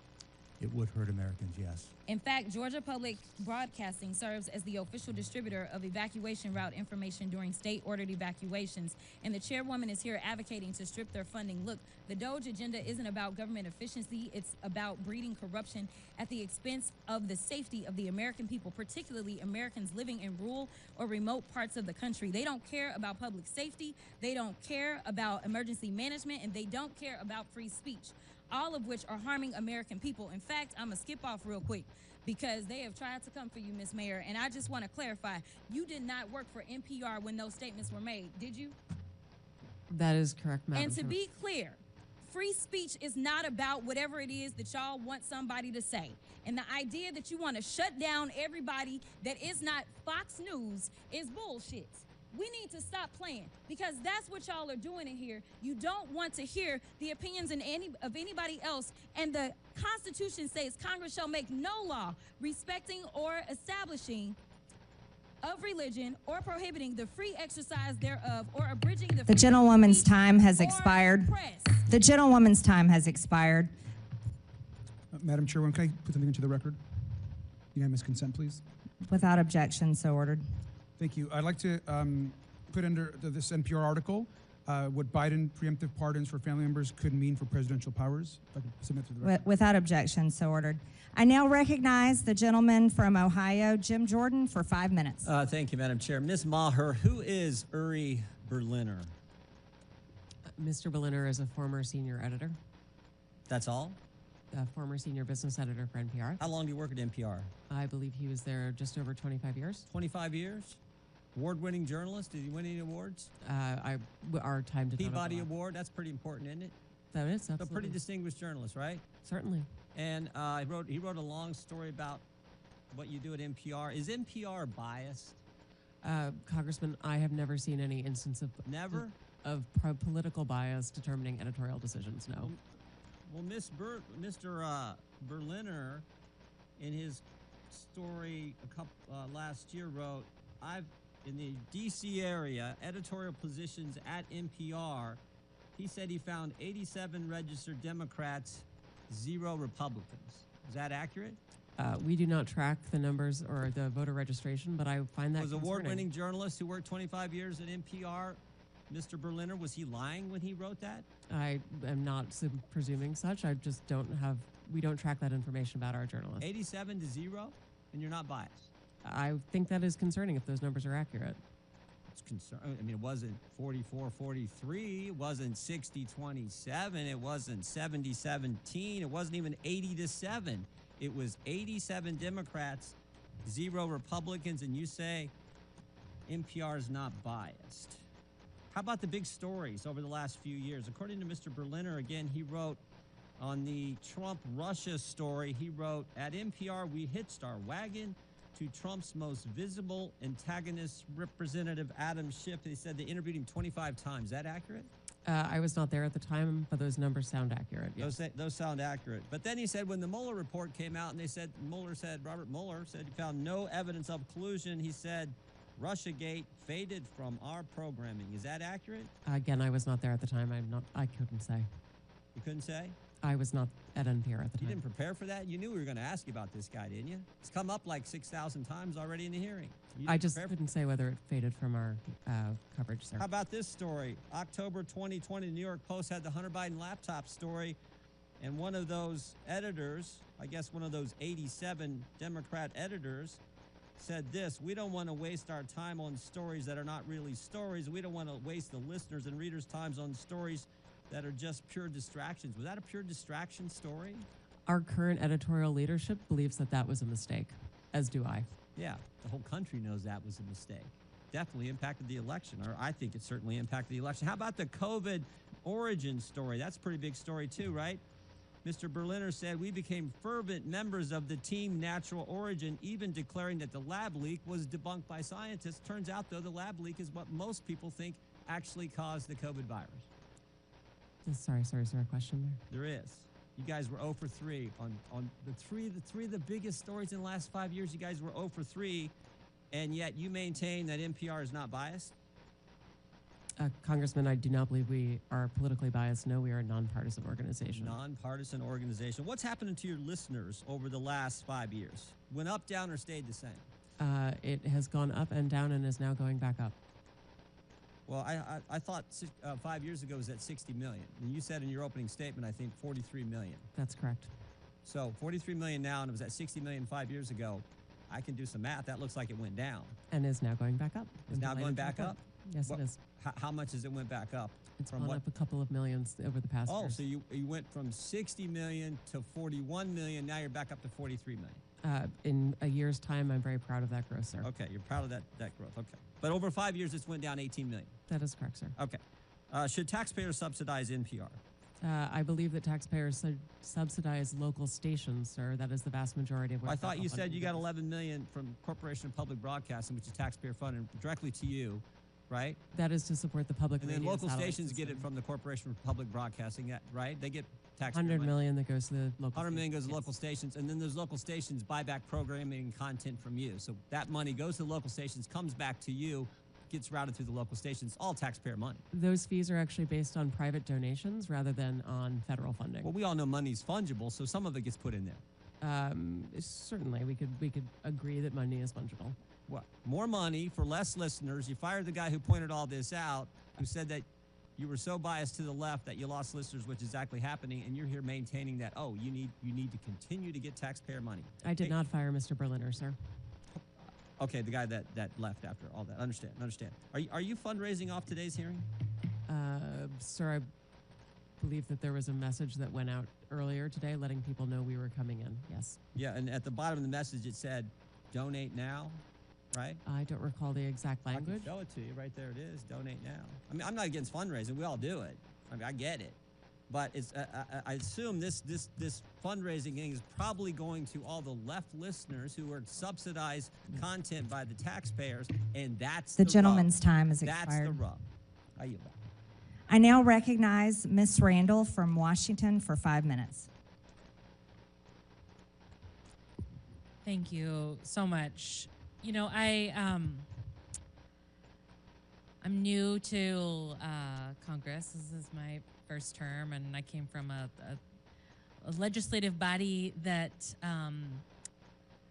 didn't have quite as heated debates in our committees, and we're generally fairly welcoming to our folks joining us to testify. So I want to say thank you to all of you for taking the time out of your schedule to come and share your experience with all of us and with the American people. I'm grateful for your time and for the work that you do in service of your communities and neighbors. You know, American families used to get all the same news, right? Folks would have access to a handful of news channels. They would watch the same nightly news programs. They would go from one to the other, and we could all agree on what was happening in our country. We all used to operate from the same baseline of information, but today it is no secret that we are operating in a much more diversified and fractured media environment. The content space, the use of AI-generated content, Americans now have to be able to discern for themselves whether something they are hearing is true or not. But investing in public media is a bedrock to our healthy, critically informed, and engaged public and our democracy. And I know that my colleagues on the other side of the aisle have argued over whether every piece of programming is in service of the public. But I also want to point out that, you know, in my fairly rural district, we have a lot of areas that aren't served by broadband. You know, a lot of folks who cannot easily access numerous podcasts while they are out working on their property. They, you know, have to maybe wait for something to download when they're at home, using maybe even a wired internet connection, right? Like I'm in a dead zone for about an hour and a half as I'm driving from one city to another in my community. But public radio is broadly accessible.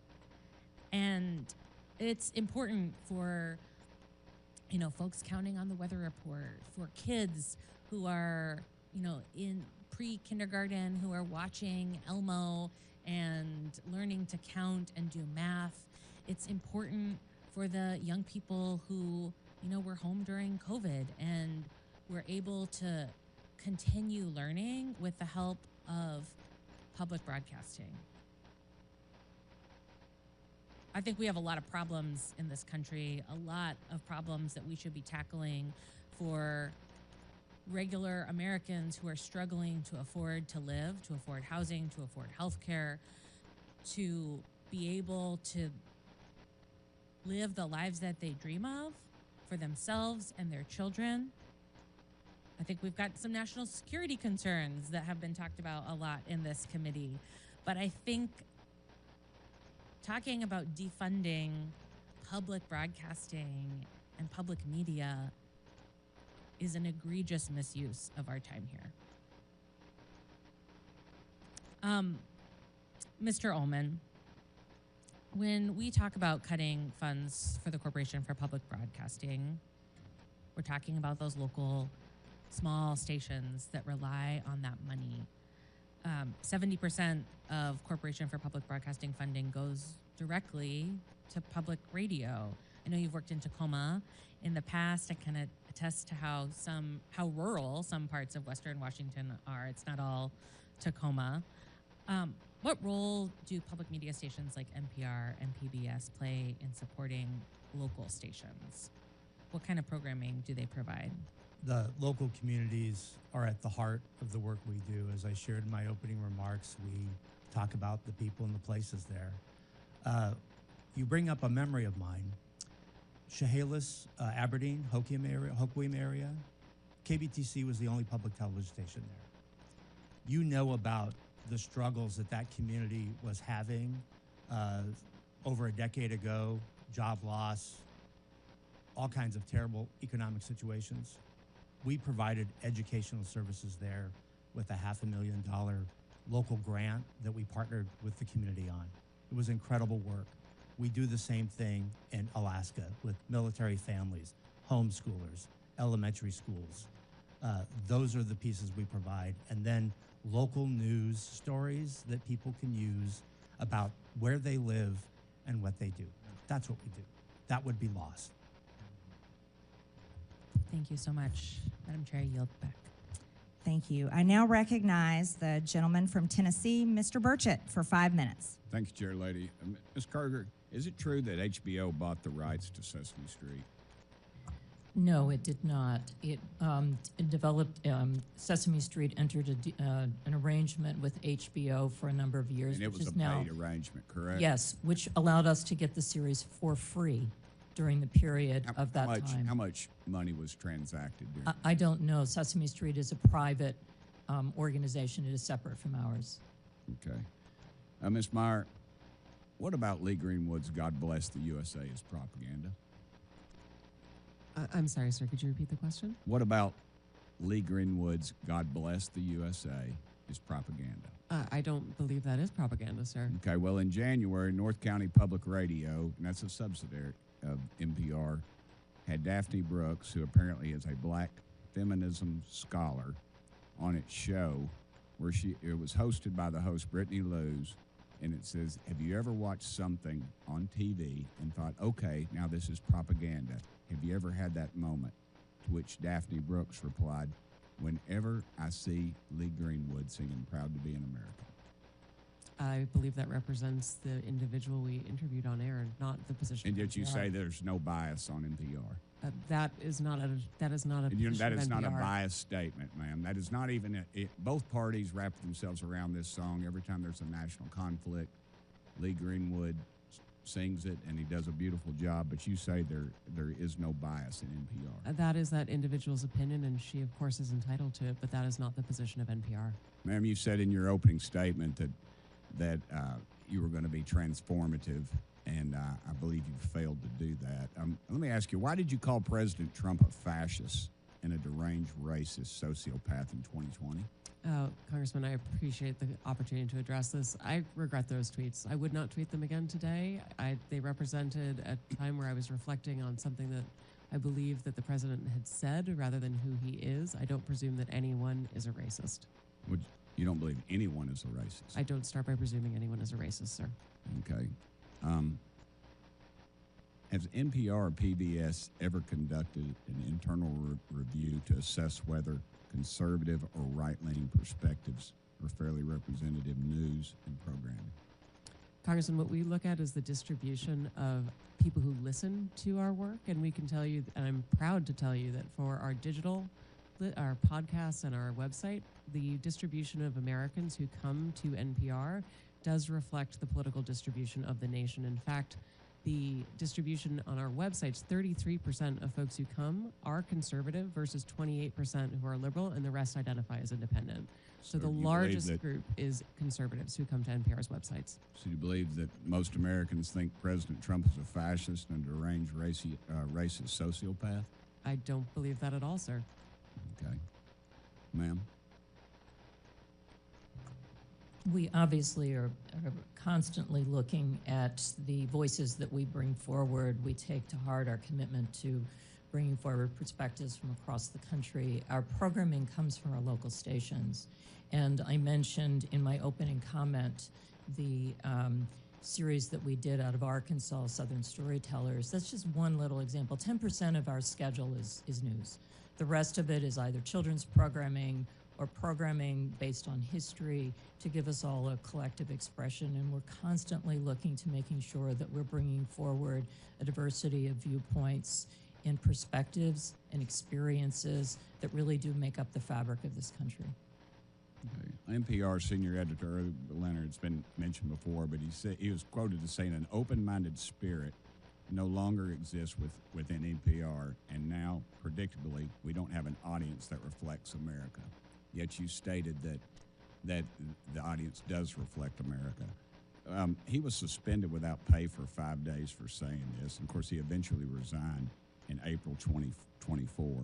You've also stated that federal funding is essential for NPR to operate, but also claim only 1% of your funding comes from the federal government. Which is it? Mr. Berliner was suspended for the outside work policy, not for what he said, sir.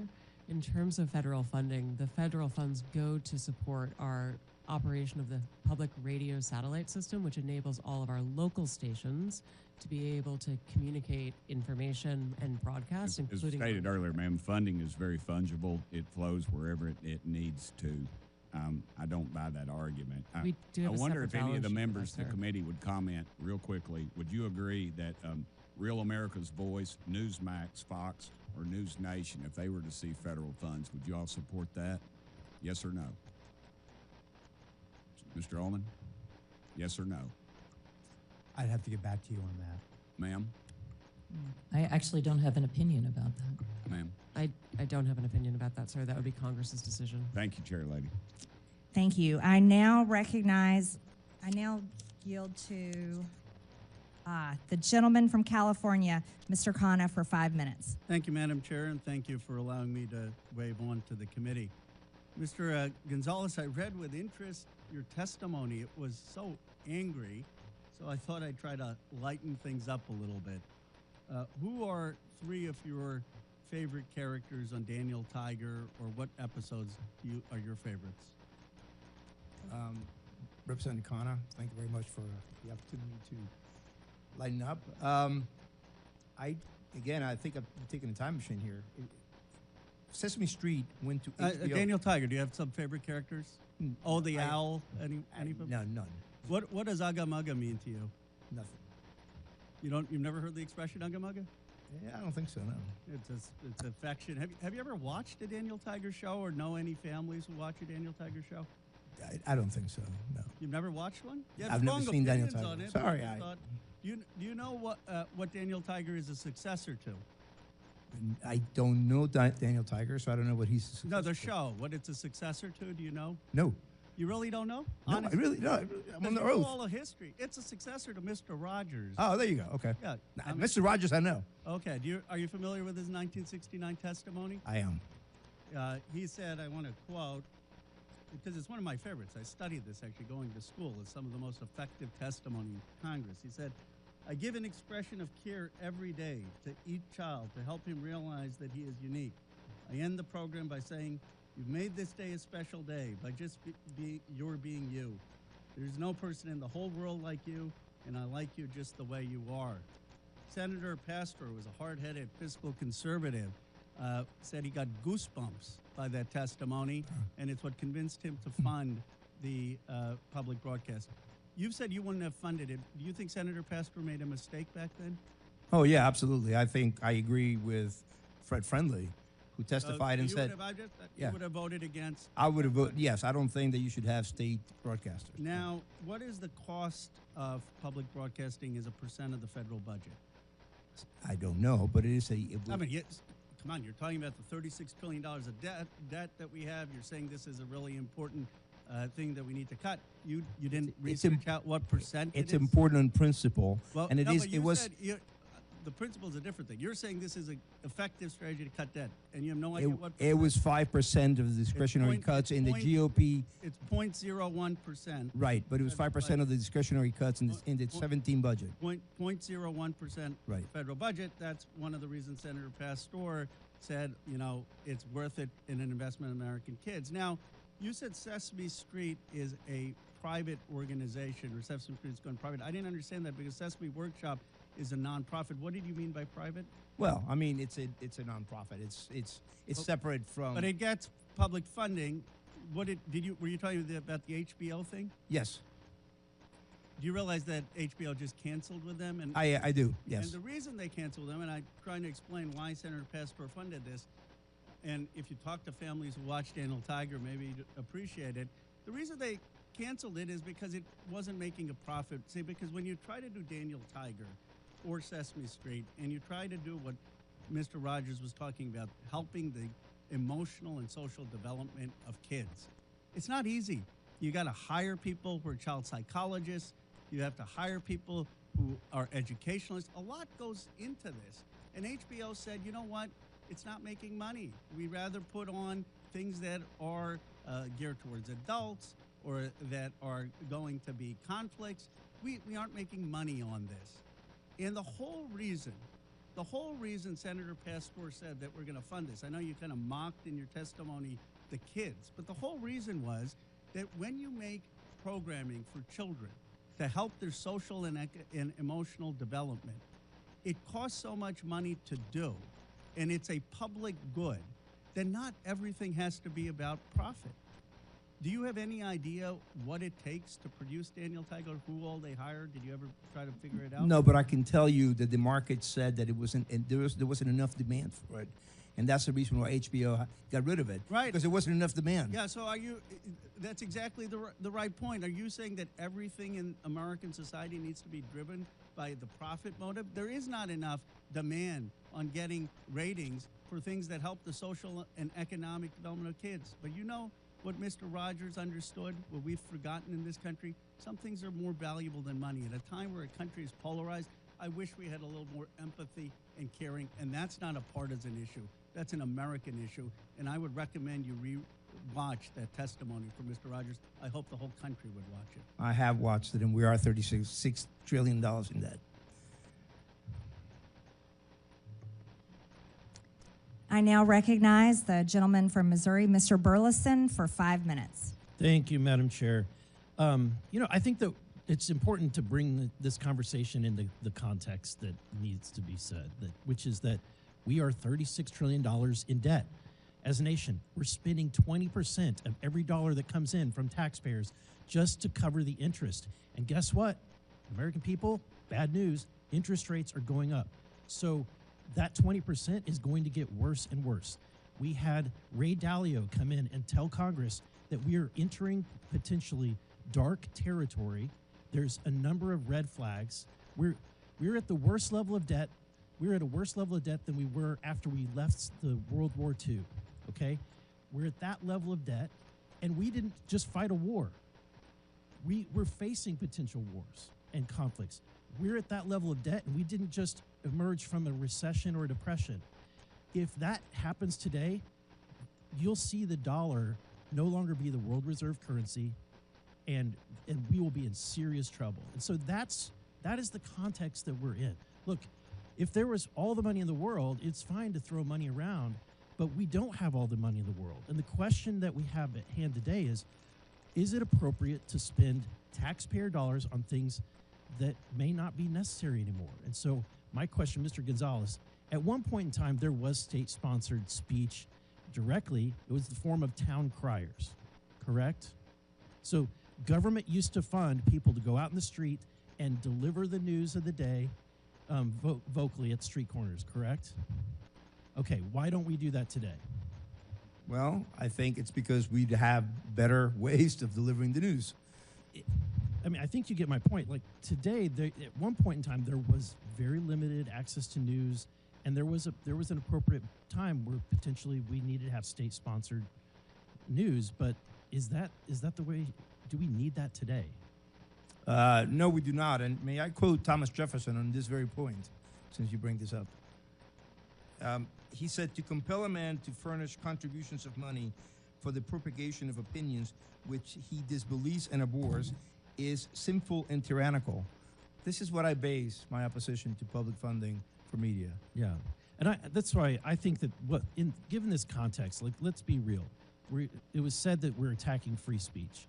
This is state-sponsored speech, and the very reason why we have these witnesses before us today isn't because they're totally being funded or completely being funded. We're not bringing in Disney Channel in here, right?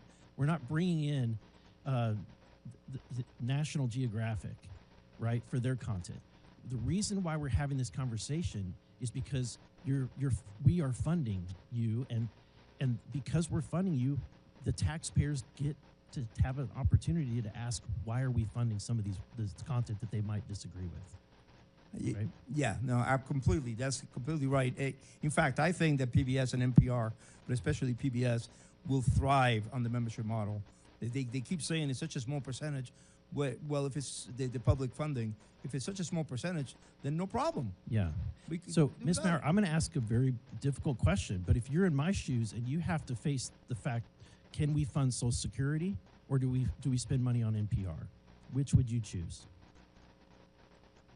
Congressman, I would argue that if you had to pick, if you were forced to make a decision, there wasn't enough money to go around, Social Security or NPR? We know how important public media is to our nation's seniors, sir. More important than Social Security. I think the American people disagree. I think that Ms. Kerger, let me ask this. Would it be more appropriate to fund PBS or to fund veterans' health care? If given limited resources, which is where we're at. I recognize the limited resources, and I feel that both are important for this country. I think what the American people want to know is when they're sending money, their taxpayer dollars, and they're funding things like Independent Lens. And look, I like some of the content on your stations. I love Nova. But you know what? Nova competes with National Geographic and Nature. Why are we funding something that competes with these private sector entities? I like Sesame Street, but I also know that it's competing directly with Handy Manny, Doc McStuffins, and Little Einsteins, right? Those exist, and we're not funding them. They're not here having to defend their content. But because we are funding it, I'm going to ask you, why are we funding an episodes of Real Lens, Independent Lens, about an episode called Real Boy, a trans teen navigates adolescent sobriety and physical emotional ramifications? That's what the American people want to know. Social Security. We're out of time, but our witnesses can answer the questions. Thank you, Madam Chair. That was a documentary that was produced for adults as part of our primetime audience, and it was part of a point of view that we share to try to help people understand the wide breadth of experiences of people across the country. Thank you, Madam Chair. I now recognize the gentlewoman from the District of Columbia, Ms. Norton, for 5 minutes. Thank you, Madam Chair. I would like to thank the witnesses for being here today. I am a strong supporter of public broadcasting, and I am a regular listener and watcher of the public broadcasting stations here in D.C. Public broadcasting is a public good. WETA's DC's local PBS station is proudly home to the world's longest running high school quiz show. For over 60 years, the show, It's Academic, has showcased some of the best and brightest high school students in the capital region. President Reagan once praised It's Academic as, quote, a reminder of the importance of education, end quote. And even Supreme Court Justice Clarence Thomas made a guest appearance. One area student who competed on the show said, quote, it's made me a lot smarter, end quote. And, quote, getting to say that I've been on a TV show is really cool, end quote. It's Academic is just one example of local public media programming that celebrates and lifts up the community. Mr. Ullman, in your experience as head of the Alaska Public Media, why is it important for public media to elevate local voices? Thank you so much for that question. There are stories to be told all over this great nation of ours. And one of the things that I take the utmost pride in is being someone who can provide the strategy and build the resources and build the capacity to ensure that we can capture video about those uniquely Alaskan stories. We can capture audio about those uniquely Alaskan stories. And what we do is we take that opportunity to not only tell those stories for ourselves within our great state, but we also work with our national partners. This local national partnership is essential. Without PBS, without NPR, you wouldn't hear stories, news stories, public affairs stories, community stories from Alaska. You wouldn't see them on the PBS NewsHour. This is vital. It's vital for Alaskans to know that they're connected to their nation and that what we do in Alaska matters to our nation. Thank you again for that question. Ms. Kruger, I would love to hear your bigger picture taker on this. If PBS stations are suddenly taken off the air, what would be lost to communities across the country? I've spent a good part of my time as the president of PBS traveling and visiting our stations across the country because I feel for me to do my job well, I need to understand what the role of our stations are in communities. That means spending time not just with station management, but also with people in the community. So I've been to all 50 states. And the reason that we are here and the reason that we are arguing so passionately for funding, recognizing there are very difficult challenges in our country right now, is that many of our smaller and actually medium-sized stations would not exist without the federal appropriation. And when you look at a station like Cookeville, Tennessee, which serves part of Appalachia, 50% of their budget comes from the federal government. Those are stations that I've seen that have small staffs that do extraordinary work. And those are the stations that I worry would not survive. This would be an existential moment for them. And that's why I think this is so important. The DC area NPR station similarly provides acclaimed programming, including up-to-the-minute news and local shows exploring the DC cultural scene and sharing stories from all over the city, including historically marginalized areas. The station also produces award-winning journalism, such as an investigative feature on local families coping with sickle cell disease. Throughout the country, more and more local news outlets are closing each day at a rate of more than 2 per week. This has made public radio reporting all the more important. Ms. Maher, why is it beneficial for journalists to live in the communities they cover? Yeah. We'll let the witness quickly answer, and then we're out of time. Thank you so much, Madam Chair. We find that enabling public radio to continue to be funded allows for us to meet the needs of people who live in news deserts, and having journalists who are from that community means they can prioritize the needs of that community, whether it's sickle cell issues in DC or whether it's the price of sorghum in our agricultural heartland, whether it is thinking about the wildfires that we see across the center and west of our country, or whether it is the impact of storms across the Gulf and southern parts of our country. We recognize local journalists. They speak the language. They recognize the pronunciations of the places that they come from. They come from the community. It is tremendous value to enable that we are for America, from Americans, and all American voices are heard. The gentlelady's time has expired. I now recognize the gentleman from Texas, Mr. Fallon, for 5 minutes. Thank you, Madam Chair. Ms. Maher, do you believe that National Public Radio takes a balanced and fair approach to news, politics, culture, et cetera? Mr. Fallon, thank you for the question. I came into National Public Radio with I apologize. It's just that we have such limited time. Do you believe that to be true? I believe that we have work to do. We always do, in order to improve and to serve all Americans. More accurate than not that you're fair, or you're either fair or you're unfair. So what do you think you are? I believe we wake up every day with a desire to be fair, and it is part of why. You're not claiming that you're fair. You have a desire to be fair. Okay. So you would not describe NPR as objective and nonpartisan? I would. You would, okay. Ms. Kruger, same question for you. Would you believe the PBS is fair and objective and nonpartisan? Yes. Okay, thank you. Thank you for the quick answer, too.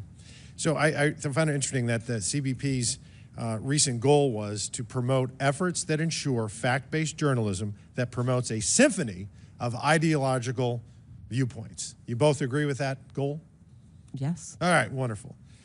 So, Ms. Kerger, in 2023, when PBS had a program, Washington Week with the Atlantic, and when President Biden's mental acuity was questioned, one of the reporters claimed the GOP was lying.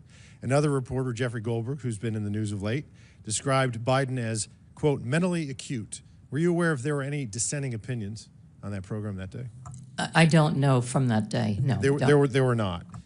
But fortunately, there was a debate in, I believe, June of 2024 where the American people and the world found out just who was lying. The Democrats, Jeffrey Goldberg, and PBS. Ms. Marr, I'm sure you're aware that Hunter Biden had a laptop. I am, sir, yes. Okay. And there were many stories written about said laptop. Yes, sir. And in 2020, unfortunately, NPR's managing editor for news refused to cover the story, and he branded it a, quote, waste of time, not a real story, and a distraction. And instead, unfortunately, of NPR investigating, they ran a puff piece that led with, experts say attack on Hunter Biden addiction deepens stigma for millions.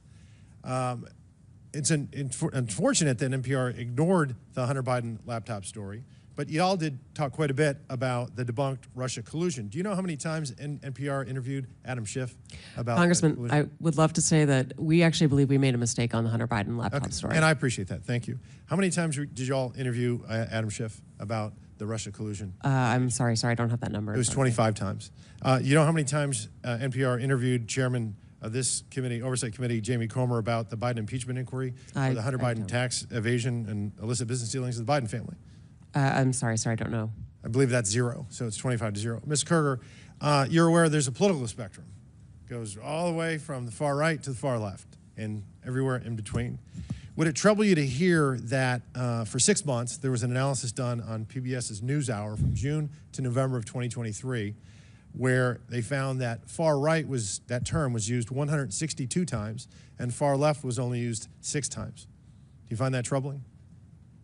I don't know the study that you're referring to, and I'd be very interested in seeing it and understanding how they came up with those numbers. Media Research Center did a 6-month analysis, and it's not how do you find it. You either say far right or it's terms. Yeah. They use the term far right 162 times, far left 6 times. That's a 96 to 4% skew. You're also aware that you covered the GOP and Democratic National Conventions in 2024? Yes, we did. Okay.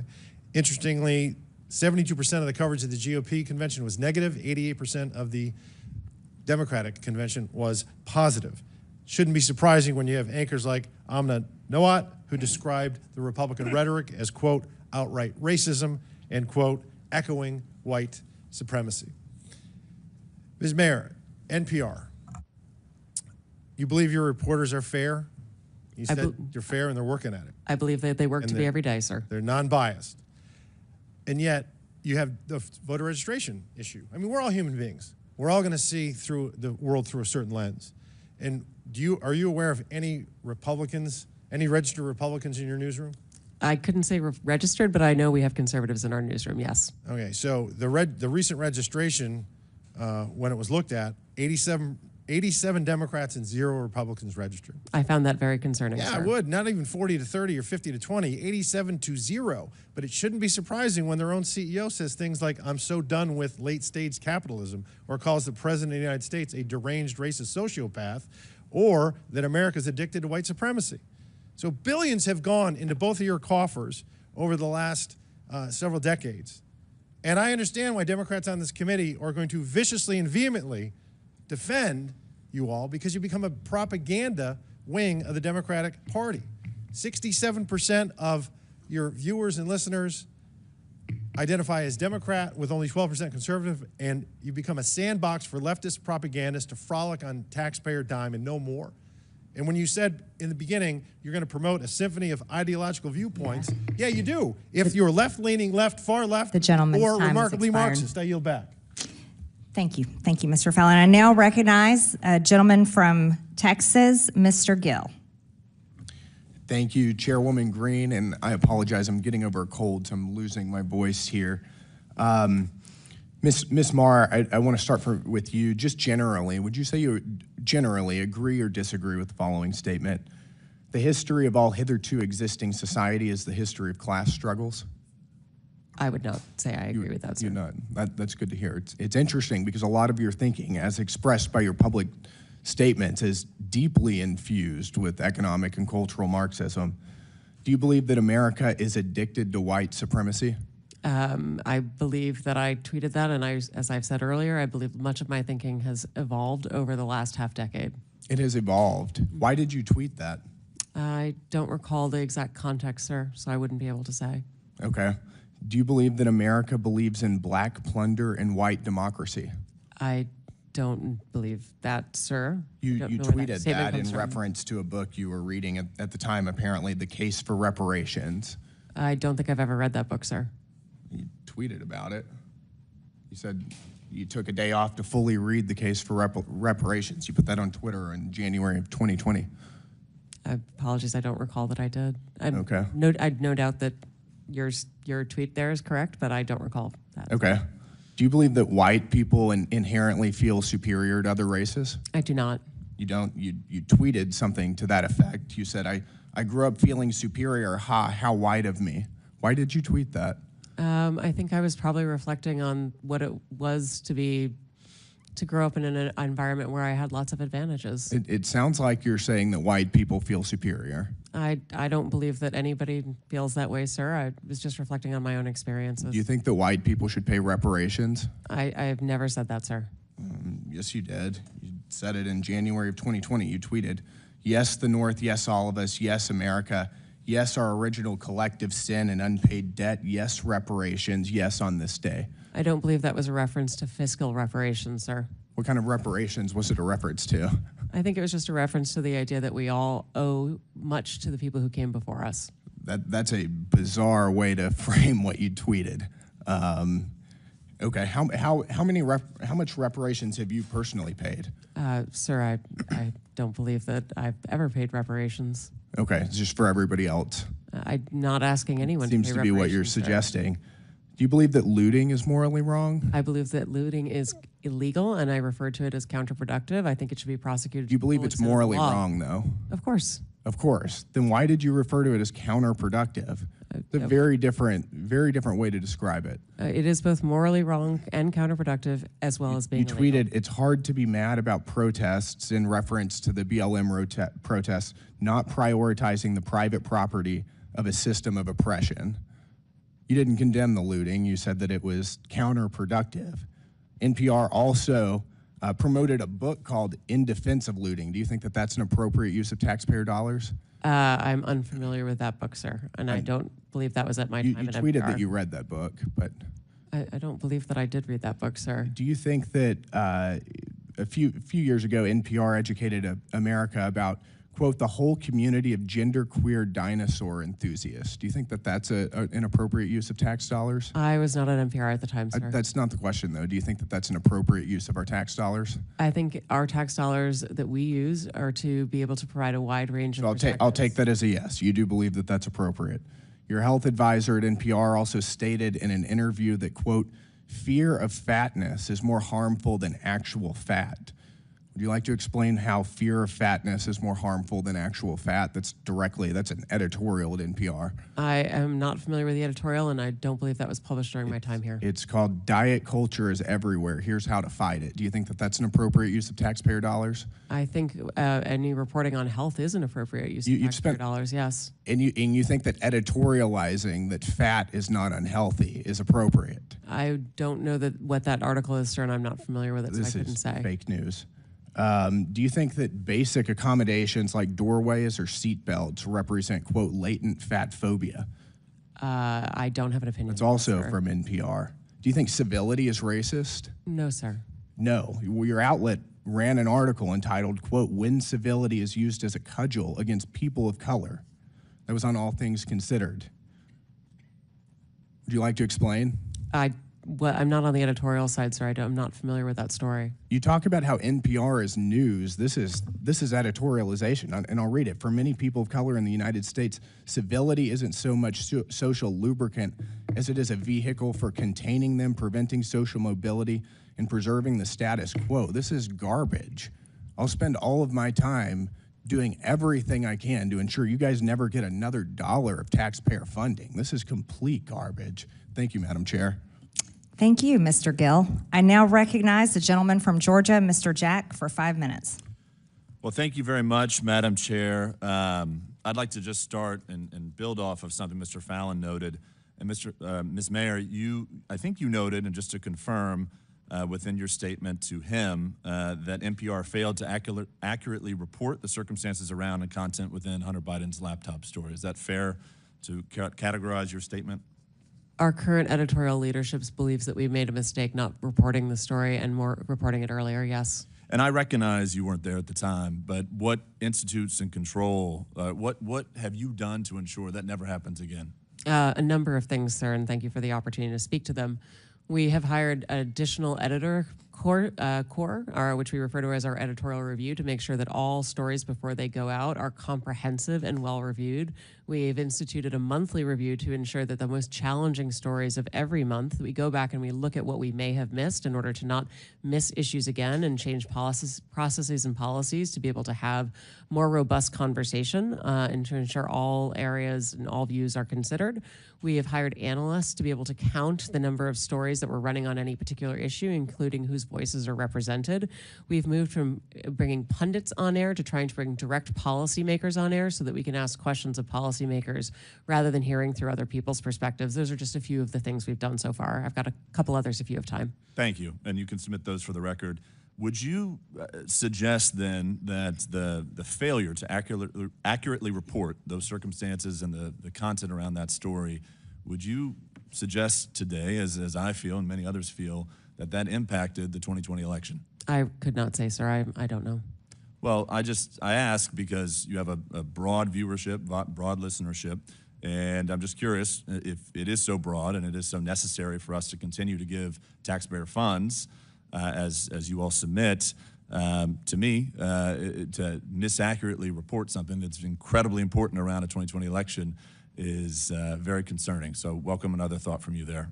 I believe that we made a mistake, as I said, and I believe that we have taken that to heart and are focused on how do we report effectively and in a timely fashion on all the issues that matter to all Americans.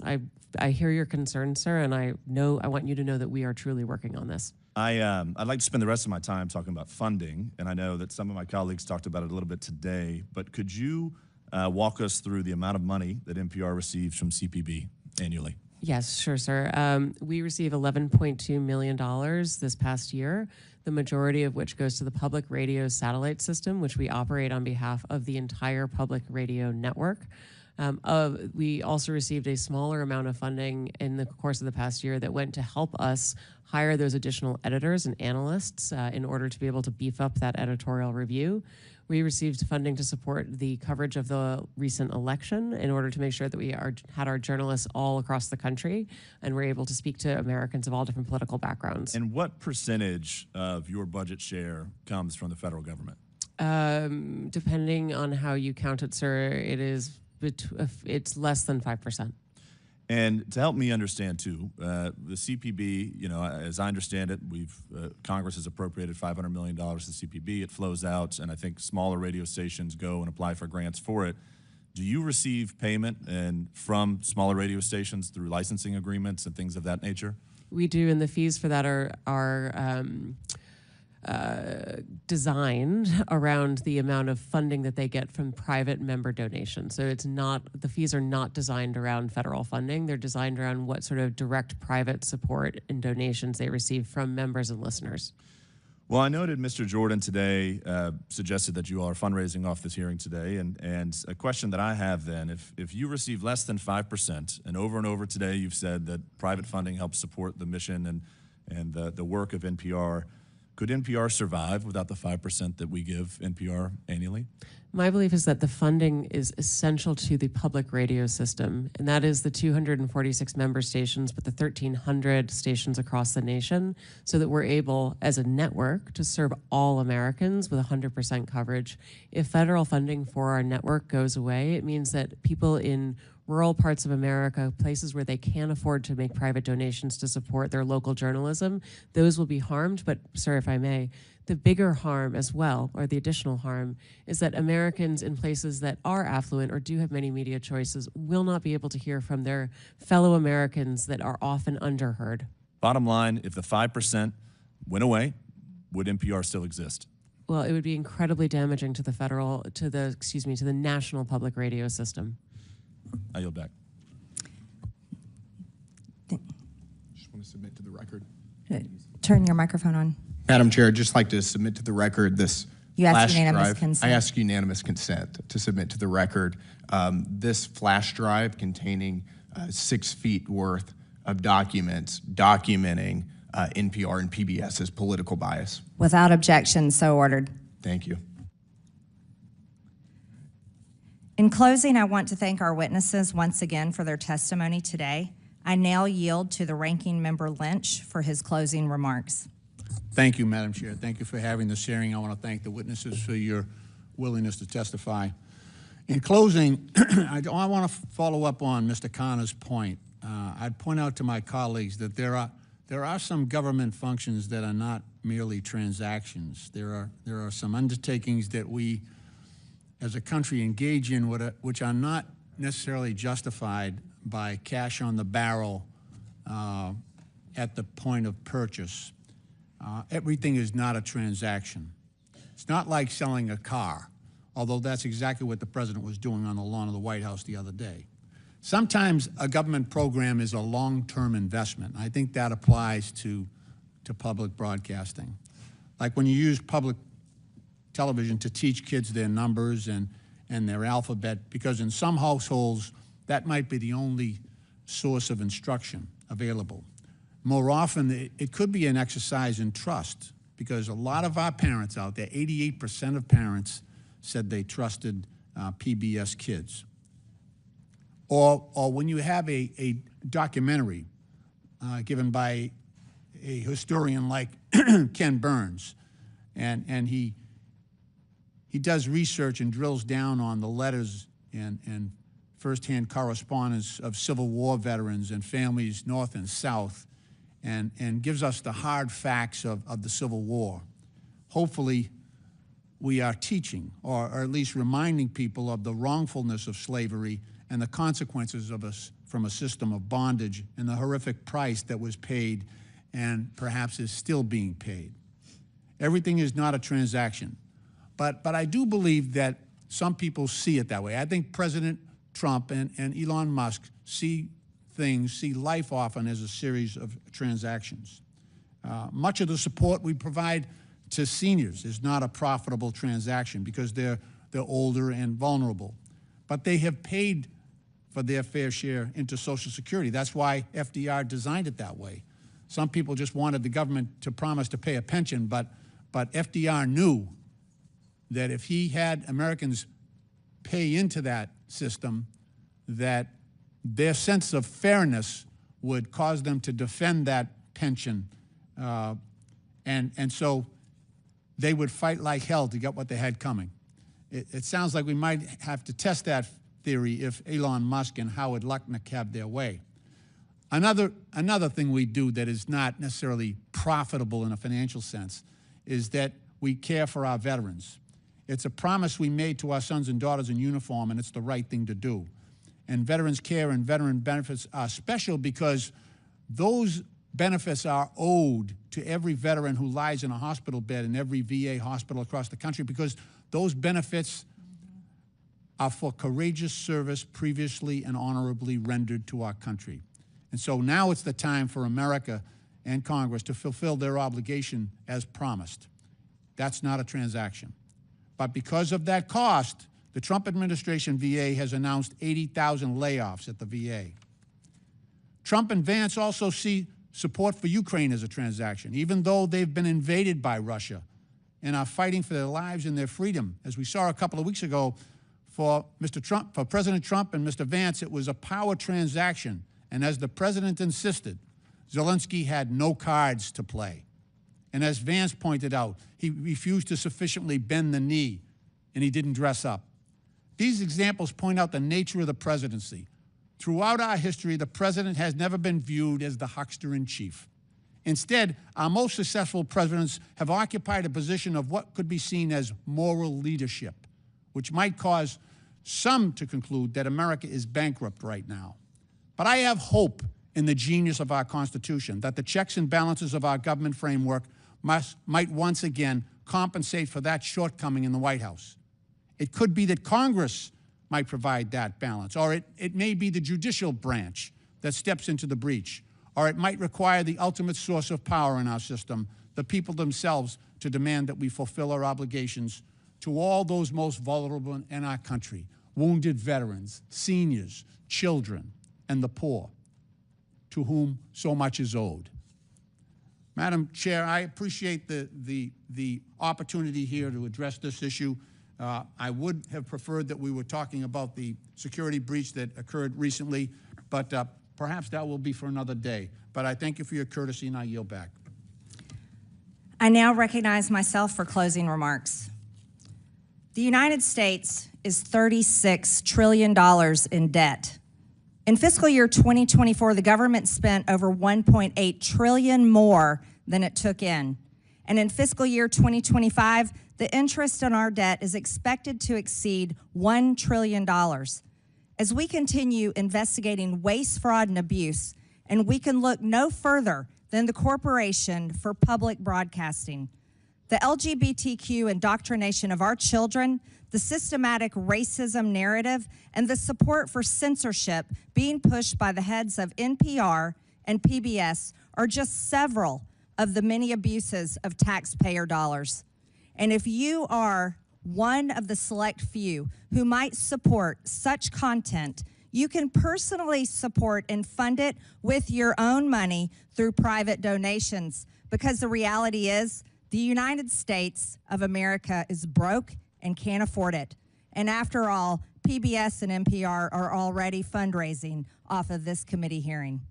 The American people are closely following along today in this long-awaited hearing to hear the case for why Americans' hard-earned tax dollars should continue for public broadcasting. I think from what we have heard here today, the American people will not continue to allow such propaganda to be funded through the federal government with their hard-earned tax dollars. The Corporation for Public Broadcasting that we give over $500 million to no longer serves the public. It serves a narrow audience of wealthy, liberal elites who are out of touch with everyday Americans. Not only have the times changed and the American people who once needed these outlets can now access the news anywhere at any time, but the content that is being put out through these state-sponsored outlets is so radical, it is brainwashing the American people and, more significantly, American children with un-American, anti-family, pro-crime fake news. The American people do not support their taxpayer dollars going to NPR articles like, "How is sex determined? Scientists say it's complicated," which discusses how biological sex is not limited to male or female. Or another article about how stories on crime are rife with misinformation and racism. Or about how birds and trees are racist. Over a 7-month period, the Media Research Center discovered the PBS NewsHour gave over 90% of the airtime to the left on gender ideology stories, 90%. As mentioned earlier, PBS was the outlet that featured the child predator drag queen on the education show for kids ages 3 to 8 years old. And to clarify the record, because our witness, Ms. Kerger, lied under oath and said it wasn't featured on PBS, this show was aired on PBS on April 1st, 2021, and we will take a look at this video right now. We're using a TV today because our audio system is having problems. Let's go ahead and watch this video.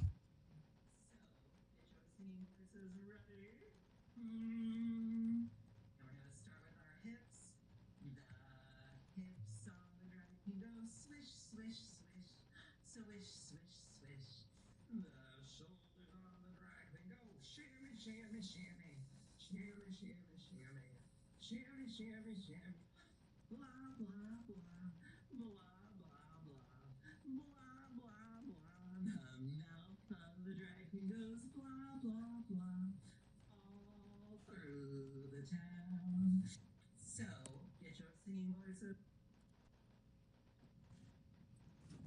The hips go swish, swish, swish. The shoulders go shimmy, shimmy, shimmy. That's repulsive. That's not what children ages 3 to 8 should ever be watching. A grown biological man posing as a woman. And by the way, Ms. Kerger, that was aired on April 1st, 2021. And then something happened. It wasn't an accident. And it wasn't just for a brief time that it was up. It was aired April 1st, and then somehow it expired May 24th. Later on, it was taken down. I wonder why. Wonder why that was taken down. Another egregious example includes back in 2010, PBS's Travis Smiley stated that Christians blow up people every single day. Haven't seen that ever happen in my life. And today, if you look on NPR's website, there is still zero mention of any negative coverage of any Democrat today. And trust us, there are more than plenty of examples to pull from. How about a member from this committee making fun of the governor of Texas for having a disability and living his life in a wheelchair? Ms. Marr. From headlines to podcasts to documentaries to children's programming, NPR and PBS have all but abandoned their promise to deliver unbiased, nonpartisan, and fact-based reporting. The American people have woken up to this nonsense and blatant disregard for truth, and truth matters. And they will not put up with it any longer. Contrary to the beliefs of the head of NPR, Ms. Marr, truth is not subjective. It's actually very important. And there are not multiple truths. There's just one. For a civilization to exist, objective truth must exist. It must be embraced. It must be protected. It is not a distraction. And despite many attempts to whitewash it, truth will prevail. The Corporation for Public Broadcasting is using taxpayer dollars to actively suppress the truth, suppress diverse viewpoints, and produce some of the most outlandish, ludicrous content. After listening to what we've heard today, we will be calling for the complete and total defund and dismantling of the Corporation for Public Broadcasting. Here's how it works in America every single day, private businesses operate on their own without government funding. We believe that you all can hate us on your own dime. With that and without objection, all members have 5 legislative days within which to submit materials and additional written questions for witnesses, which will be forwarded to the witnesses. If there is no further business without objection, the subcommittee stands adjourned.